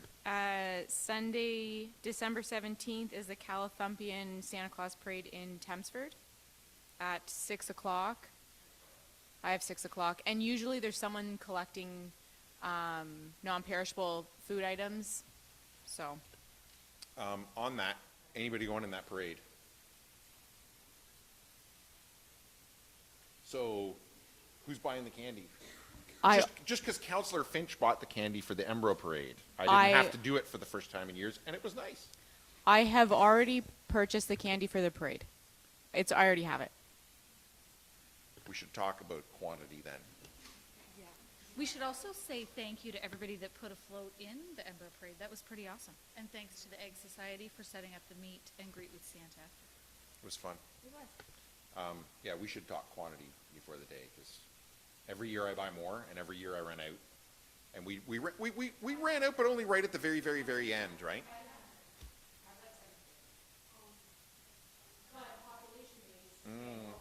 Okay. All right. So we're at we're at 11:20, and delegation from Glen Ross Lions Club Disc Golf Course. I'll ask you to come up, make sure that microphone's on, and I'll turn it over to you, Glenn. Yes, hello. Thank you for having us here today. With me today is Dick Dufton and Don Weir, a couple of gentlemen that have been with the Lions Club for many years. I'm fairly new there. I joined the club about 4 years ago. I approached Bob Fisher, who's a longtime member, and Bob was chair of the Environment and Parks Committee. He is my sponsor with the club. And early on, I was introduced to Don Weir with a plan to build a bridge, pedestrian bridge across the river, joining the Cold Springs Farm property that is under development now to Lions River Park. Worked on that a little bit and met some of the people in the township, and we had some discussions on that, and it seemed to be something that would really be nice to do, but down the road sometime. We've tried to do some things. Environment is one of the pillars of our club, and it's a little challenging at times to find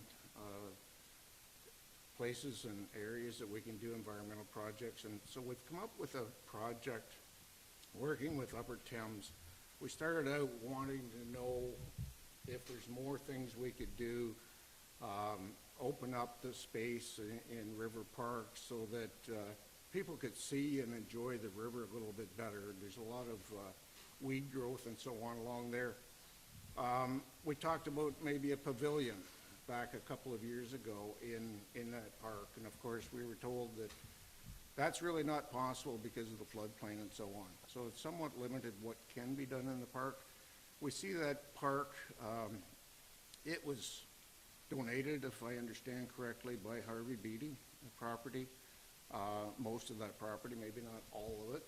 And my understanding is the Lions Club members over the years cleared that property and basically made it a park. It is a park today, I understand, mostly because of the efforts of the Lions Club. So there's a little bit of an ownership, even though not on title, to that property and that park and what's been done there and what can be done and what uses there are. So again, there's no playground there, and there probably never will be because, again, the floodplain and so on, there won't likely be any structures built there. What we're working on with Upper Thames and have been for the last couple of years is a project to work along the riverbank to create some viewing areas, fishing areas, and accessibility to the and visibility of the river so that there's not an impact to people walking down to the edge of the river and so on. And what this project, interestingly, has developed over the course of a year. I think we're probably settled in finally on about the fourth option of how to proceed with this project. And so the first phase has gone in. The Lions Club is pretty much the anchor, if you will, in this, with a $5,000 investment in this project, which then Upper Thames matched $3,000 of that, and then went out and got further funding from other Enbridge and from Oxford Community Foundation, to a point where we have $12,000 available for this project. The first phase has gone in, a couple of viewing areas with cap rock, and there's going to be planting there. We've got a number of plants that we've ordered just recently. 10 deciduous trees, large deciduous trees, 45 potted shrubs, 30 dogwoods seedlings. There's going to be planting so basically we got 2 viewing areas and we got 2 areas that have steps down to the edge of the water. And this is all pretty much to the north end of the park. Budget-wise, we feel that we have probably a fair amount of money left over from what we've done so far, these 4 areas to start off with, that we can continue on down along the side of the river, pretty much the length of the park with this kind of an initiative.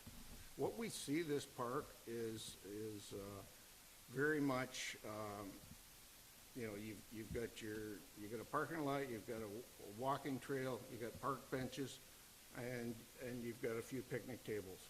And we see a lot of people just enjoying nature, enjoying I can't just say the quietness of the park, because there is a lot of traffic noise in some areas there, but enjoying nature. And so we are aware of the proposal for a disc golf course in that park.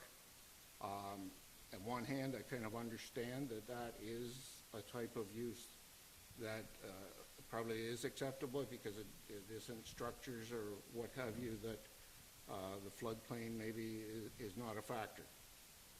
However, our concern is we just very recently saw the map of the proposed 12-hole course, and it appears, first of all, I think very, very busy, in the sense that that is a very narrow stretch of land between the highway and the river, with a walking trail right through the middle of it. And this proposed 12-hole course just appears to us to be crammed into a fairly narrow space there, and either is close to the parking lot or the roads or the river or the walking trail.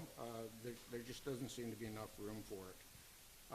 So really we're here to ask if there's any opportunity to reconsider the location. I don't think we have any concern about the possible use. Whether there is or isn't interest in town for this type of thing, I'd suggest we don't really know, because I don't think,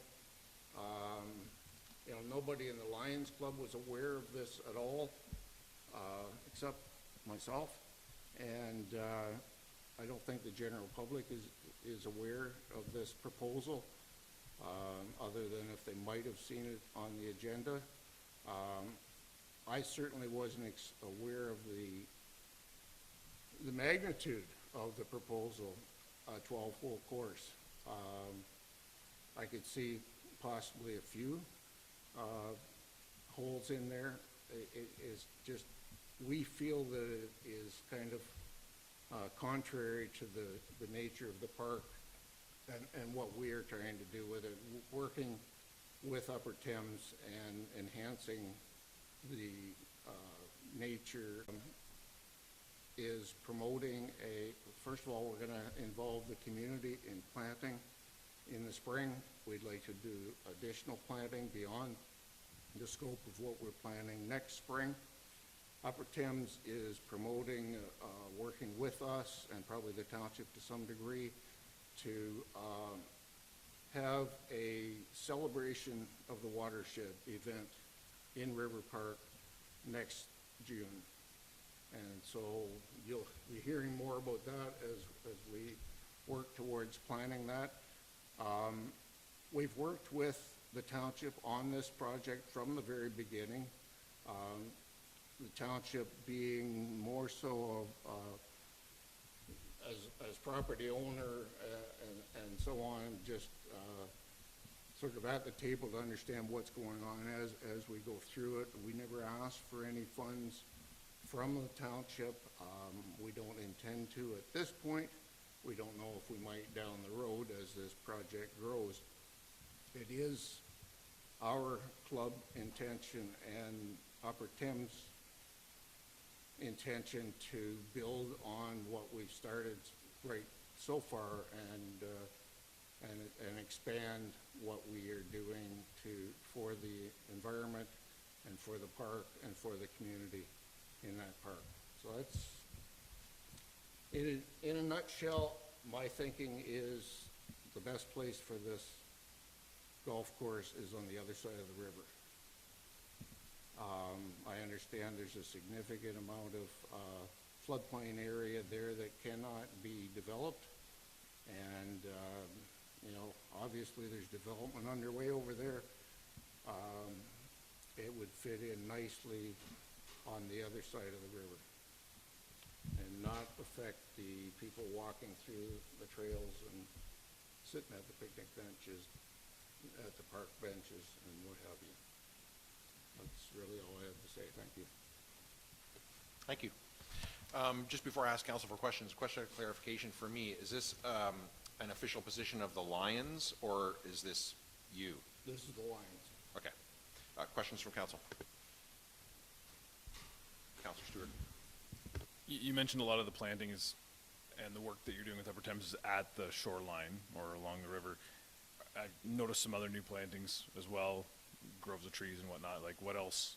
Does the planting plans and the plans with Upper Thames extend to the entire property to fill in other areas of the property as well? At this point, and part of this project, primarily the planting is along the river bank and relatively close proximity to these viewing areas and so on.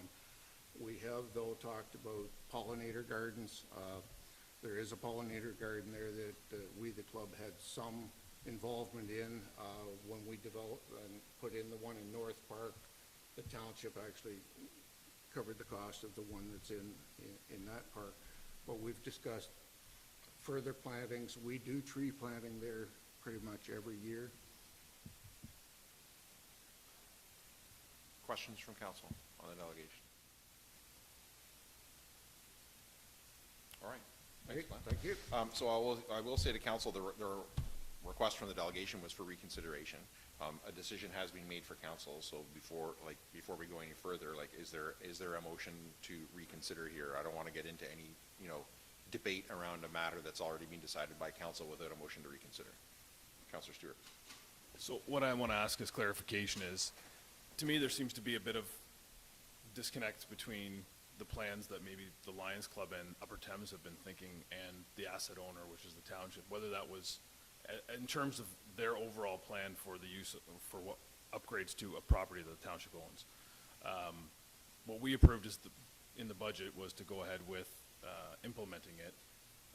Is there a part of that process where we look at, prior to implementation, the possible negative effects of the full 12 holes on that course, or on that property, and whether, to me, that's a check in the box that staff would need to do without our direction at this point. But if we need direction at this point, I would like to consider putting a motion on the floor. But at the same time, if we go through and all stakeholders involved, if the rec department, who would be behind the implementation of this, can coordinate closer with Lions Club to make sure there's no negative effects, do we need specific direction from us today? We've just approved the budget. Well, we haven't, but, Sorry. but yeah, but I get what We you're saying. intend to include it in the budget. Michelle?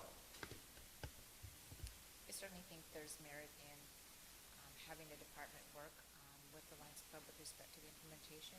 Of course, the department will, once the budget is passed, do what we can to implement the golf course, disc course project, but we can certainly have those discussions and consultations with the Lions Club. Yeah, and I said this before just for consideration again, but, you know, it is a narrow tract of land, as Glenn said. It could be something where we split this over both sides of the river with the eventual suggestion that maybe more of it's on the other side if there's more available land. Nothing's stopping someone from going playing catch in the park right now, throwing a frisbee in the park right now, playing a soccer game in the park right now. What we're talking about is spending a little bit of money to add some infrastructure so that we can have another option for all these townhomes that are moving in that have less backyard than, you know, this council chambers here. So I think there needs to be better communication. At least I think this points to more the need for more communication with the Lions Club. But I hope that the outcome of that, you know, takes both things into account for the right guidance here. Any other questions? Is there a motion to reconsider? All right. Then it's 11:37.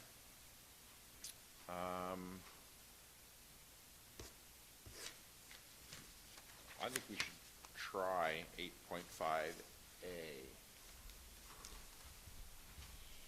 Finance Department.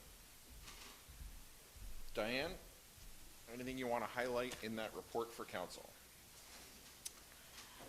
Okay, good morning. This report outlines the various resolutions from the previous budget discussions. As part of the capital budget, Resolution 31-11-2023, 30-11-2023, and 33-11-2023 have been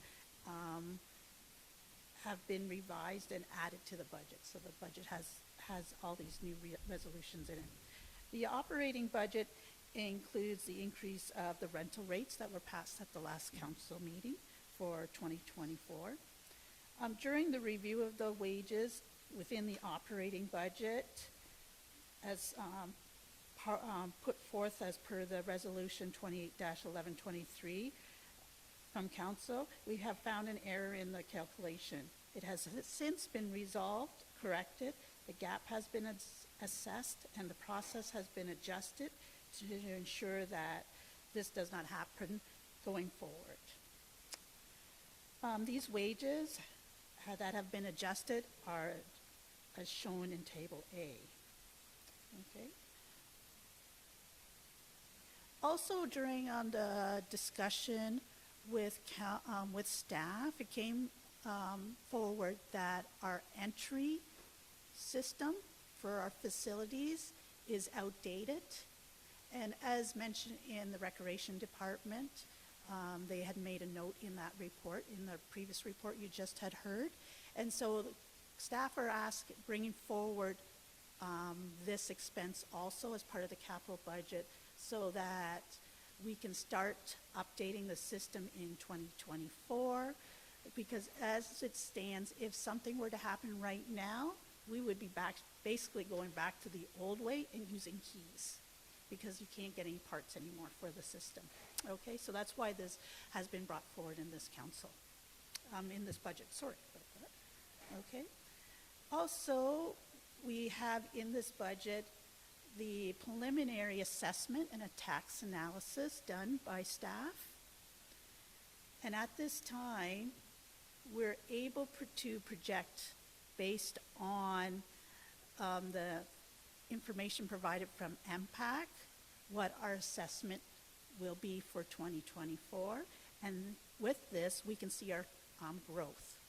So part of our growth is due to the new builds also renovations, any kind of adjustments or class changes within our roles between the various classes. And also, the big one is our gravel pits and the class change that they have undertaken as part of the whole review that has been done over the last couple of years on gravel pits. And so with that, we've been able to provide council with two options. One, a tax rate estimate based on just the regular growth of all growth, which would bring our tax rate down to, up to, I should say, an increase of 5.68%. And that includes all growth, gravel pits plus any of our other growth within the township. And the second option that staff is bringing forward is just to take the growth of our gravel pits and put them into a reserve for future road development, and use the growth from the other areas of the classes within our assessment and increase our tax rate by 8.13%. And that's highlights that I have in this report at this time. I'll take any questions from council.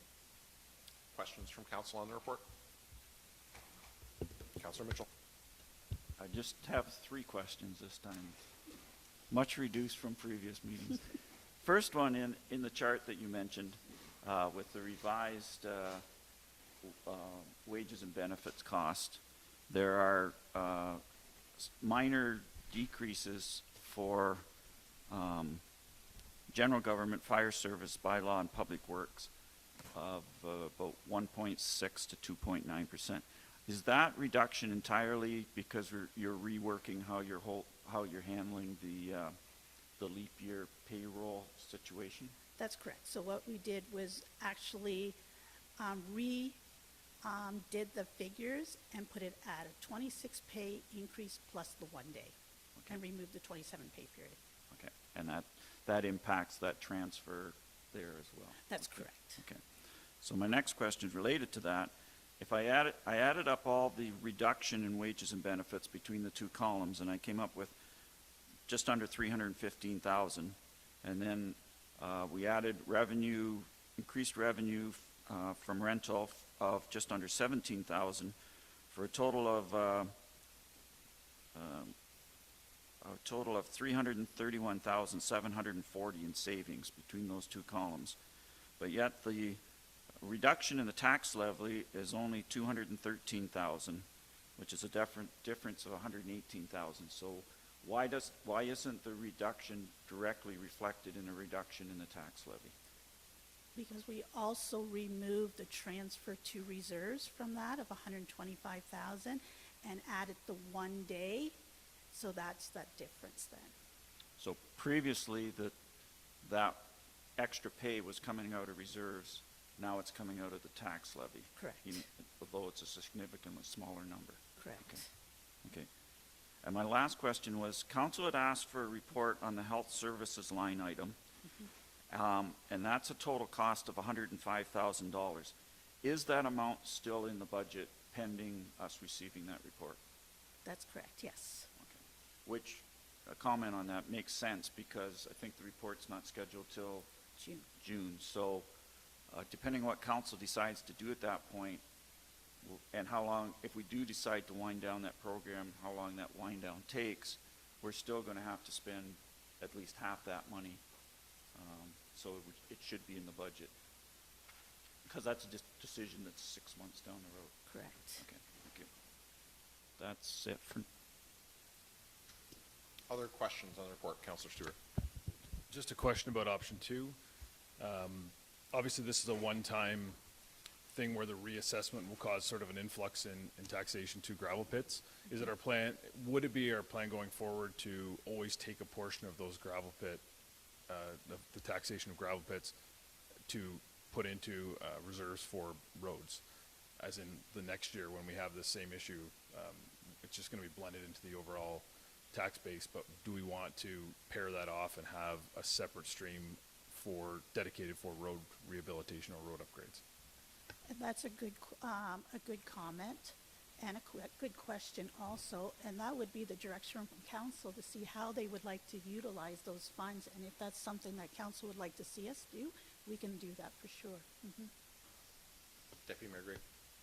So just to clarify, because this concept is really complex, and I know we've even had discussions around the added revenues from the reassessment of the gravel pits. Well, it's not really added revenues. We have a pie, and we're dividing it differently. So do we want a slightly bigger pie, or do we want to divide it where someone's taking a bigger piece, right? So what my understanding of this is, we have an opportunity to keep our same slice piece of pie, but because the gravel pit will be taking a larger slice, we have an opportunity to have a slightly bigger pie. And with that bigger pie, we're going to have the opportunity to make better investments in our roads projects, as well as having the protection of that tax stabilization ability with this reserve. So would it be fair to say, or would it be accurate to say that this question put before us between option 1 and option 2, really it would be no different next year. We would have the same component of gravel pits still being operational within Zorra. We know we've been in the top 10 aggregate producing municipalities in the province for as long as I've been involved in these discussions. So in theory, next year we could not do $275,250 into a reserve. We would ultimately see an impact on tax levy coming down, or tax levy requirement coming down, or that similar volume freed up in terms of making an investment elsewhere within our municipal service levels. But ultimately, what we're seeing here is an opportunity, and staff are making a recommendation that during this time of shifting responsibility that our aggregate pits are now being held accountable to, it's a chance for us to fill a gap identified both by staff and endorsed in previous discussions by this council. Does all of that sound relatively accurate? That is very accurate. Okay. Very good. And sorry for going through it that in depth. I think these are really complicated ideas, and we've got a really important decision-making point here, and just understanding what that means for today as well as what that means for tomorrow. And the other piece, if I can ask a follow-up question that's related. So we're having discussions around, and you provided some context in relation to reassessment of gravel pits, capturing the growth of the gravel pit class change as a result of review. We haven't really had formal discussions as this term of council around what that review has been, what has triggered it, our involvement on TAPMO, and this being the result of a lengthy process of advocacy for what is hopefully a more equitable taxation by these businesses for the impact they have on our municipal infrastructure.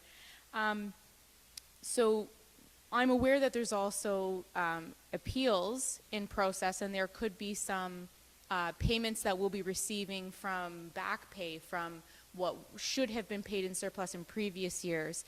Will we as a council be able to receive some information that outlines sort of some of the recent history of what this is, the timeline for these appeals, and then will we have a decision-making point in relation to those specific funds when they are decided on? Yes, staff is more than happy to provide a report to council based on the history of what has happened over the last 5 or 8 years, basically, on gravel pits.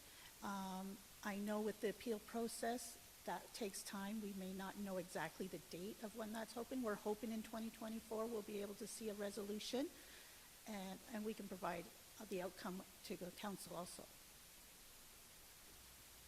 Any other questions on the report? Moved by Grigg, seconded by Stewart, that council adopt report 2023-160 and that council approve the 2024 budget as outlined in option 2 provided in report 2023-160, and that council direct staff to bring the 2024 budget bylaw to the December 20th council meeting. Deputy Mayor Grigg is the mover. Do you wish to speak to that? Yes, please.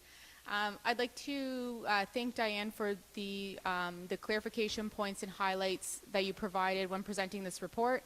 A lot of the questions I had were around sort of that discrepancy in the wage and benefit amount and how was that determined.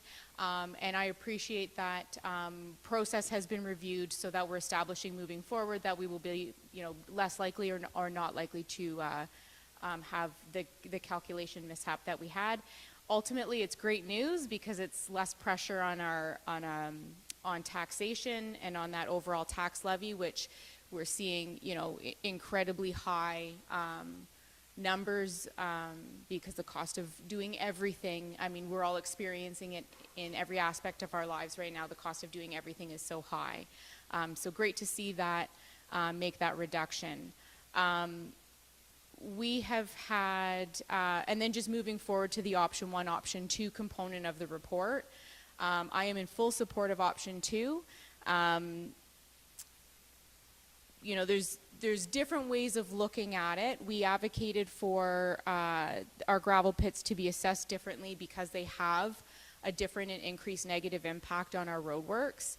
And so, maybe this is an opportunity for taxpayers to pay less of what they were paying to patch up what the aggregate pits were causing in terms of damage.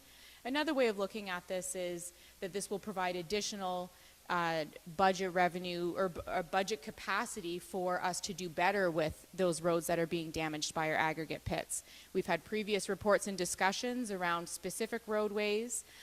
We've also had conversations around better investment to allow our public works staff through the structure of their knowledge base as well as their roads needs study to make those increased improvements to our road network. We've also had discussions around aging bridge infrastructure and when our measurement process to establish what our work plans will be are not always accurate. And when they're not accurate, you can take a repair, turn it into a full replacement, and it's a significant budget impact. So it's not often that we have opportunities like this where we have a tax class reassessment and a change. And I think, to take this and just bring down the tax levy is a missed opportunity. I see this as a wonderful opportunity to align with the intention of the reassessment as well as to align with the goals of this council through multiple conversations to invest incrementally more to better support our staff to make informed decisions to bring before council to improve our road network as well as that tax stabilization so that we are protected, that when we're looking at budgets in the future where we may have something come up a little bit unexpected, which we know now we have to expect the unexpected, that those reserves are in place, properly funded to help us smooth that out so that we don't have to see, huge spikes in the tax bill for residents. Of course, I would love to see that number be a lot lower, and in the past we've been able to deliver lower numbers, but ultimately that's not the world that we're living in. And we, in these chairs, have a responsibility not only to deliver for today, which reflects positively on ourselves, but to deliver for tomorrow and the people who are going to be sitting in these chairs when we are no longer here. Councillor Stewart is the seconder to speak to it. No, she covered a lot, but I think for me, looking through a very detailed budget that staff and Diane, led by Dan, has put together, and we've had multiple discussions about making sure that we continue to invest in roads. It's hard to necessarily see that, although I think the budget that we're all deliberating over for 2024, we've been reassured over and over again that we aren't making roads a sacrifice in that budget. But I think we're just taking this one step further here and that's why I'm in support of option 2 by saying this is a nod to the need for road improvement upgrades and as a result of the gravel pits. So yeah, I think it's just important that we keep option 2 versus 1 here for that reason, just to solidify that commitment we've made. Anyone else? Councillor Mitchell. Yeah, I'd like to start by making some comments about budgeting generally, and then I'll get to this specific budget. What I want to do is summarize the things that this council has dealt with over not only the last few meetings, but generally anytime we're talking about spending money and what our priorities are, for the benefit of taxpayers that primarily for the benefit of taxpayers that may be watching. In capital budgeting, we have two options. We can do things or we can not do things. The do things is to be responsibly build and buy stuff, and that is the pay now option. The not do things is the pay later option. And the pay later option results in higher maintenance costs, higher replacements costs, staffing problems with health and safety and morale, potential liability issues, especially when it comes to roads and parkland ground or playgrounds, and most of all, unhappy residents. I think our 2024 capital budget is a responsible approach. It's approximately a 10% increase, but I think that's the residents want that type, not that they want 10% increase, they want this kind of emphasis on infrastructure. We made some adjustments, we identified our priorities, and we looked out on 10-year projections of what needs to be done and how we're going to finance it. Using the reserves to fund projects versus direct tax levy and figuring out how we're going to get some money from here and some money from there and money from there to get this done. The new approach of funding reserves and then funding projects out of reserves is a much more responsible, and it's just simply better process. As far as the operating budget of it, some costs are non-negotiable, things like insurance, diesel fuel, lubricants, tires, equipment parts, and office supplies. We can improve our procedures as far as purchasing and look for greater efficiency in operations, but ultimately the price is what the price is for most of those items. The big ticket item we have is labor, and then in that we come down to how many employees do we need and what remuneration do we pay. And when it comes to remuneration, what's competitive and what's fair. And I think we have, through various analysis and policies, we have come up with policies that are competitive and fair for our staff. As I reviewed the amended 2024 budget, for wages and benefits, which is on page 139, and we've talked about, we see a reduction totaling $314,790 from the first draft of the operating budget. The largest reduction is in the three recreational areas, general recreation, Thamesford Community Center, and the Embro Community Center. There's a total reduction there of $260,515, which brings the first increase was going to be $344,000. It's brought down to approximately $84,000 over 2023. So I not only looked at the reduction from first draft to second draft, I went back to 2023 budget numbers and how much the change is there as far as wages and benefits. General government is up 0.8%. Fire services is down 14.7%. Bylaw enforcement's down 7%. And public works is down 7.3%. And general recreation is up 11.2%. But that is, in the original draft, it was 46%. So we have seen a significant reduction in that by sending it back to staff to fine-tune that. As far as the reductions in the other departments, my only conjecture in that is that we've had significant staff turnover. Although you lose knowledge and experience, the people that you hire in are generally at a lower pay grade, and so there's some savings to be there. I would have liked to have a bit more information why recreation costs were up so significantly and why they've been trimmed, but I'm happy with the final number. As far as the final number, we're looking at a 9.6 budget tax levy increase. That's a big number. It's the biggest number that this council has passed in at least 5 years. But it's better than 11.66, which was the original proposal. We managed to cut basically 2% off.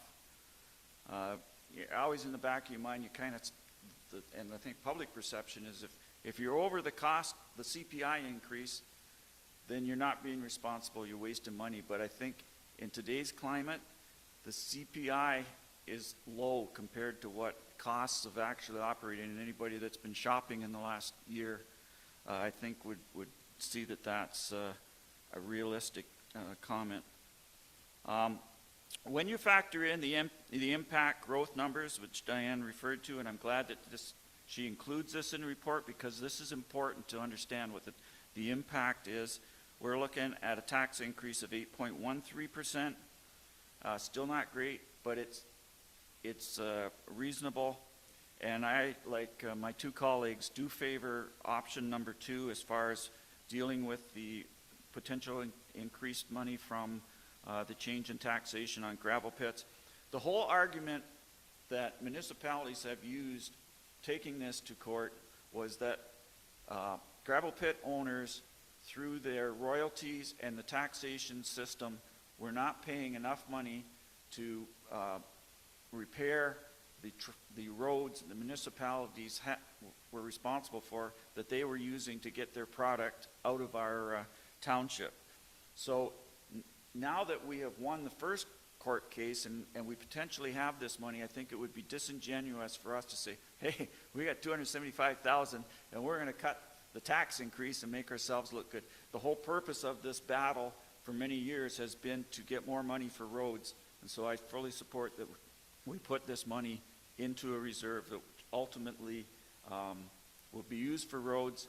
And it was also mentioned that this is still under appeal, and if it turns out, you never know what's going to happen in a court case. If it turns out that we don't collect all this money, it's a lot easier to deal with if it's just sitting in a reserve rather than we had put it against something to do. So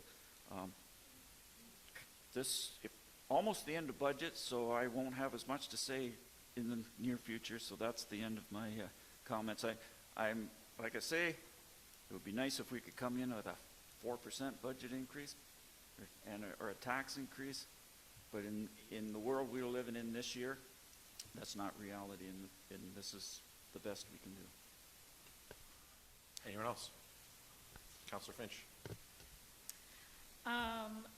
I am in full support of option 2 as well. That's what I love that we're putting more money into roads and those projects, as we can see with the bridges that just happened. We need to put more care into that with the roads getting busier, more people on them. And I'd like to say thank you to staff and Diane for going through this budget with me multiple times and understanding it. Thank you. I think it's very responsible. Yeah, 3 comments really, I guess 4. The first one is, I think, very happy with this budget process, first of all, and this is the first time that, correct me if I'm wrong, because we didn't last year pass it before the end of the year, did we? Almost, wasn't it in January? Yeah, so this is the first time, an issue near and dear to my heart, that we have passed the budget, or about to pass the budget, before the end of the calendar year. It's a self-proclaimed deadline. You know, we can debate whether December or January matters more or less, but I think we've tried to move towards doing it before the end of the fiscal year so that staff move into the new fiscal year with the budget and operating and putting out RFPs and all those things, tenders. So that's an accomplishment in and of itself. Second thing I want to say is immense credit to staff for finding, admitting, and correcting an error in the budget. I hesitate to bring it up because I don't want residents to think that, oh, an error was made. But to me, every organization makes errors. The organizations that are successful admit their errors and then are able to take steps to prevent them in the future, and builds a culture where people say, hey, I made a mistake. Let's fix that mistake. So immense credit to staff for saying, like, hey, we found a thing and we didn't do it right. We're going to do it right now, and we're going to make sure it doesn't happen again. I don't want to let that pass, because that is the kind of organization we want to have, is an organization where our staff come forward and feel fine saying, I found the mistake. Let's not kid ourselves. There's no organization that spends $11 million in a year and doesn't make an error. It does not exist, right? So the value in that to me is immense in terms of going forward to, 12 months from now, we'll be sitting here again for a 2025 budget. And I know now that as that is developed, our staff will be willing to say, I found an error. Good if we find that error. So, next thing I want to say is about TAPMO. I really look forward to some kind of report, as the Deputy Mayor asked for, and if we need to get direction from Council for that kind of report, I think the five of us should talk about that and what that looks like. But I really think that, there's $275,250 in this year's budget, whatever Council decides to do with it, that would not have been there if previous councils, again, councils who, are never going to enjoy the shade of the tree that they planted, just came up with $275,250 for our residents in the 2024 budget, whatever we do with it, right? So I think immense credit to those councils, and particularly Margaret Lupton, who was the mayor at the time that TAPMO was formed. Zorra was one of the founding members of the top aggregate producing municipalities of Ontario, and I think it's been at least a decade of advocacy on the part of TAPMO to get us to this point. And what a great problem to have as a council. Do you pick option one or option two? And what a great problem to have. What do we do with that money next year's budget, right? These are the things where you give yourself an opportunity to make a decision that we'll all debate and argue with each other about, but that's the job, right? We would not have the opportunity to have that debate if that work had not been done. Really looking forward to that. And the last thing that I want to say is I'm fully in support of option two, and I want to make it crystal clear to residents that we have an opportunity to tax you less by $275,250, and I'm not going to vote to do that, and I'm encouraging council not to do that either. So I want to make that just crystal clear now at the time of passing the budget that there is an option to tax our residents by more than 2% less, and I'm advocating that we do not do that. Because we've heard in the budget survey, we've heard from our residents in the election just over a year ago, it's in the strategic plan, we know the condition of our reserves and the asset management plan that we're undertaking, and if we don't put that $275,250 aside for those roads projects, we will inevitably be looking at a 2025 budget that says not only $275,250, but plus inflation, but plus we fell behind on the reserve, so it needs to be even more, and we will simply be taxing them more to achieve the same result 1 year later. So the responsible thing to do now, as many of you have said already, is do this with it, tax our residents more because that is the true cost of the services they're going to get, and they've told us in the budget survey specifically roads. So I think that's the responsible thing to do. The other thing is I would encourage anybody to look back at the results of the budget survey we got, and every item that residents told us about in the budget survey is addressed at some level in this budget that's put in front of us, right? Safe communities, police services, active living, parks and trails, affordable housing, through indirectly through density that we're working on, active living and recreation, and infrastructure, roads and bridges. Every one of the things that they told us in the survey they wanted is reflected in this budget in some way. They can find it in here. I think we can look forward to some good communication from staff that's going to point out, where are those things that you told us about in the survey? Where are they in this budget? They're here, they're here, they're here, they're here. Things that you asked for is what we're taxing you for to deliver. So I'm very much in support of the motion put forward here by the Deputy Mayor, and specifically option 2 is the responsible thing going forward. Anybody else wish to speak to this before I call the question? I'm going to read it again and call the question then. Moved by Greg, seconded by Stewart, that Council adopt Report 2023-160 and that Council approve the 2024 budget as outlined in option 2 provided in Report 2023-160, and that Council direct staff to bring the 2024 budget bylaw to the December 20th Council meeting. Any further discussion? All those in favor? Opposed? That is carried. 2 down, 1 to go. So I think we can probably finish up before we go to lunch. There's only a few items left. Moved by Grigg, seconded by Stewart, that bylaws 54-23 as amended to include the training officer and 55-23 be taken as read a first, second, and third time and finally passed, and further that the mayor and clerk are hereby authorized to sign the same and affix the corporate seal thereto. Any discussion? All those in favor? Opposed? That is carried. And moved by Grigg, seconded by Stewart, that bylaw 56-23 being a bylaw to confirm the proceedings of council held December 6th, 2023 being read first, second, and third time this December 6th, 2023, and further that the mayor and clerk are hereby authorized to sign the same and affix the corporate seal thereto. Is there any discussion? All those in favor? Opposed? That is carried. And finally, moved by Stewart, seconded by Grigg, that this session of council be now adjourned and herewith closed at 12:10 p.m. And the next meeting of council be called for the December 20th, 2023 at 6 p.m. in the council chambers of the Township Municipal Office. Is there any discussion? All those in favor?